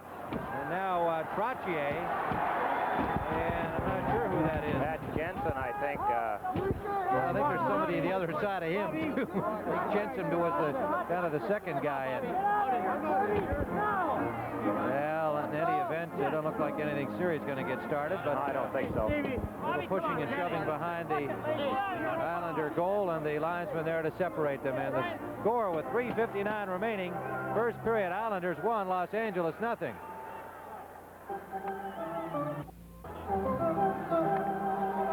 Well, no penalties assessed. Really nothing untoward got started. The face-off will be to the right of Billy Smith. Brian Lewis wants Trottier to go back up, saying they've already made their change. Sutter stays on. It'll be Goring on the draw. Al Arbor wanted to get the 2 centermen out there for the corner face-off, but he's going to be unable to do so. It is Gian on the draw. Gian and Sutter. Lorimer throws it behind the goal to Potvin. 1-0 Islanders. Taylor stopped it at the blue line and banked it off Brian Lewis, the referee, over the glass. 3:51 to go here in the first period. And quickly, the other scores tonight. Buffalo defeated Vancouver 3-1 at Vancouver, an afternoon game, and so Buffalo advances, winning the series 3-1. Pittsburgh defeated Boston 4-1, and they now lead their series 2-1. The Rangers eliminated Atlanta with a 5-2 victory at the Omni to take that series 3-1. All the scores other than this one tonight are in and final. Here's Sutter behind the goal. Checked by Palmer, who takes it away. Lormer coming down the boards, couldn't keep it in as Simmer knocked it out to center right. Potvin flips it in. That's Rob Palmer, number 6. Takes a shot from Sutter. Around to the near side, Simmer is met by Goring. Gillies tying up his man, and finally Simmer brings it out.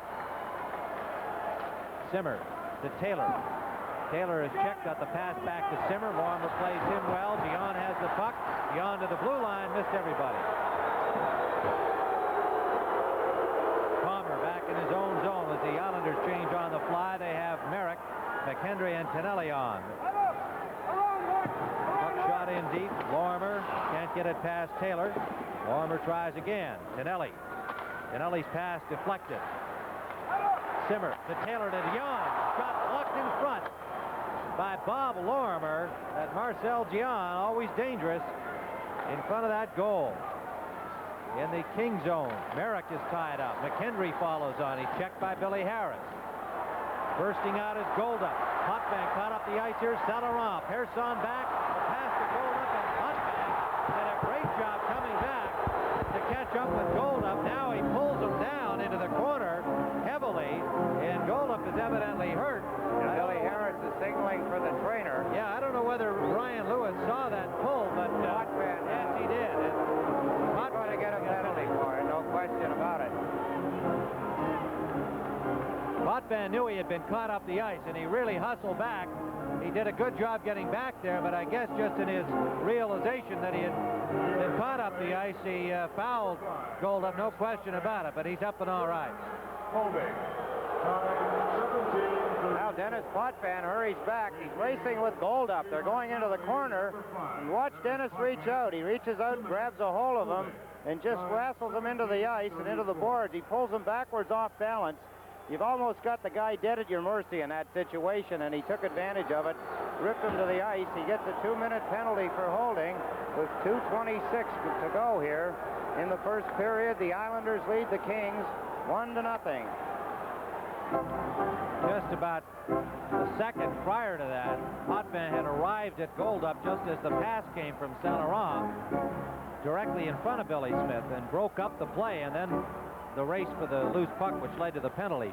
Second penalty of the period, first to the Islanders. Hardy. Goldup. Hardy at the blue line. 6 men against 5. Goldup missed a pass. Islanders have Trottier, Goring, Morrow, and Lane out there. Saint-Laurent passing on the near boards. Hardy lets it fly. Deflection. Saved by Smith on Goldup. The deflection came to Goldup. He got a backhander away, but Smith in position made the stop. Now Goldup not in a good position to get the shot away. The puck came to him, kind of dribbling and rolling, and he just swiped at it with a backhander. It went off the back of his stick, kind of a lazy floater that Billy Smith grabbed quickly and held. Should point out too, Tim, that a few moments before the penalty, Bobby Lorimer covering well in front of the net. On a pass to Marcel Dion, he took Dion out about 10 feet in front of Billy Smith, making a good defensive move again. Bobby Lorimer having a fine series. Gordy Lane, a good shot of that intense young defenseman of the New York Islanders, and what a job he's done since coming over from Washington from the draw. Kings control. Hardy. Simmer. Now Hardy at the blue line. 1:34 remaining. Hardy shot blocked by Trottier. Trottier's got room, flips it out to center ice. Hardy. Over to Hallward. They have Hallward on the power play. Dion, Simmer, Taylor up front. Hallward into the Islander zone. Down to the corner for Taylor. Lane gives him a bump and takes the puck away. Lane gets it to Goring. Good play by Gordy Lane. Goring skates it out with Henning on now. They shoot it into the King zone. Goring comes off. Bourne comes on. 1:04 left in the penalty to Dennis Potvin. Mark Hardy, number 29, the rookie defenseman. Left side for Gian. Throws it into the corner. Not a good play by Marcel. Lane is there for the Islanders. Lane to Bourne, out to center right. 45 seconds left in the penalty. Hallward to Simmer. Simmer goes down. Bourne steals the puck again. Bad pass by Simmer as he was spun around. Bourne breaks into the King zone. 1 minute, around 1 minute remaining in the Final first minute of the period. period. Howard ties up Bourne. The puck knocked loose. Gian gets it to Golda. 28 seconds left in the penalty. Golda forced wide by Morrow. Behind the goal, Morrow takes the puck away, shoots it but not out. Gian brought it back into the corner. To the blue line, Lewis. Lewis the shot high, caught by Smith, and he holds on to that puck. 14 seconds left in the penalty, 40 seconds left in the period. Unusual to see Marcel Dion giving the puck away on a power play. He has not played that well, Tim, overall. He's been out on the ice a lot, but he has not played he has not played well when he has been out there. Just little passes and little things that he normally wouldn't be doing. You see him giving the puck away, and that is not typical of his game. Billy Smith making an easy save off Dave Lewis on a shot from the point. Our guest at the end of the first period will be the injured Mike Bossy. Out with a hand injury suffered in the first period of Game 2 at the Coliseum. Goring fails to clear. Hardy shot. Harris checked by Langevin before he could get his shot away. In the corner, Taylor. Salaron, pardon me, number 15. Salaron, the penalty over. Potvin back on. Harris has it. To the blue line, picked off neatly by Trottier. 2-on-2, 3-on-2 break. 4 Islanders on 2. Goring, drop pass for Langevin, the shot. And the play had already been called. Langevin did not hear the whistle. Saint-Laurent gives him a shove as Langevin took the shot. And Lazard not quite ready for it, but the play had been called offside, and Langevin clearly did not hear the whistle. That was not a deliberate attempt to injure the goaltender with a shot after the whistle. Never could figure them out anyway, a shot like that. I think it's just a matter of you're trying to say to the other team, that's a no-no, you're not supposed to do that. That's when hockey started, that kind of stuff, and it has continued on. Although I do admit that around the net, when it's closer in, there is a little more significance when the sticks get involved with the goaltender. If he's down trying to smother the puck and the whistle has blown, play like that, it really doesn't make much difference. Everybody knows it was an accident. Nobody's trying to deliberately do anything they shouldn't do. Carlson, Jensen, and Murphy. The line now against Merrick, Tonelli, and Nystrom. Palmer, double teamed by Tonelli and Nystrom. Tonelli jumps over him trying to get the puck. What an effort that guy gives you. Both those wingers are mirrors of each other. Nystrom and Tonelli, they give you the same kind of game every night. The buzzer sounds ending the first period. And so the only goal scored by the New York Islanders, Gary Howard, at 15:05. And at the end of one, the Islanders won, the Kings nothing. And we'll be back in a moment.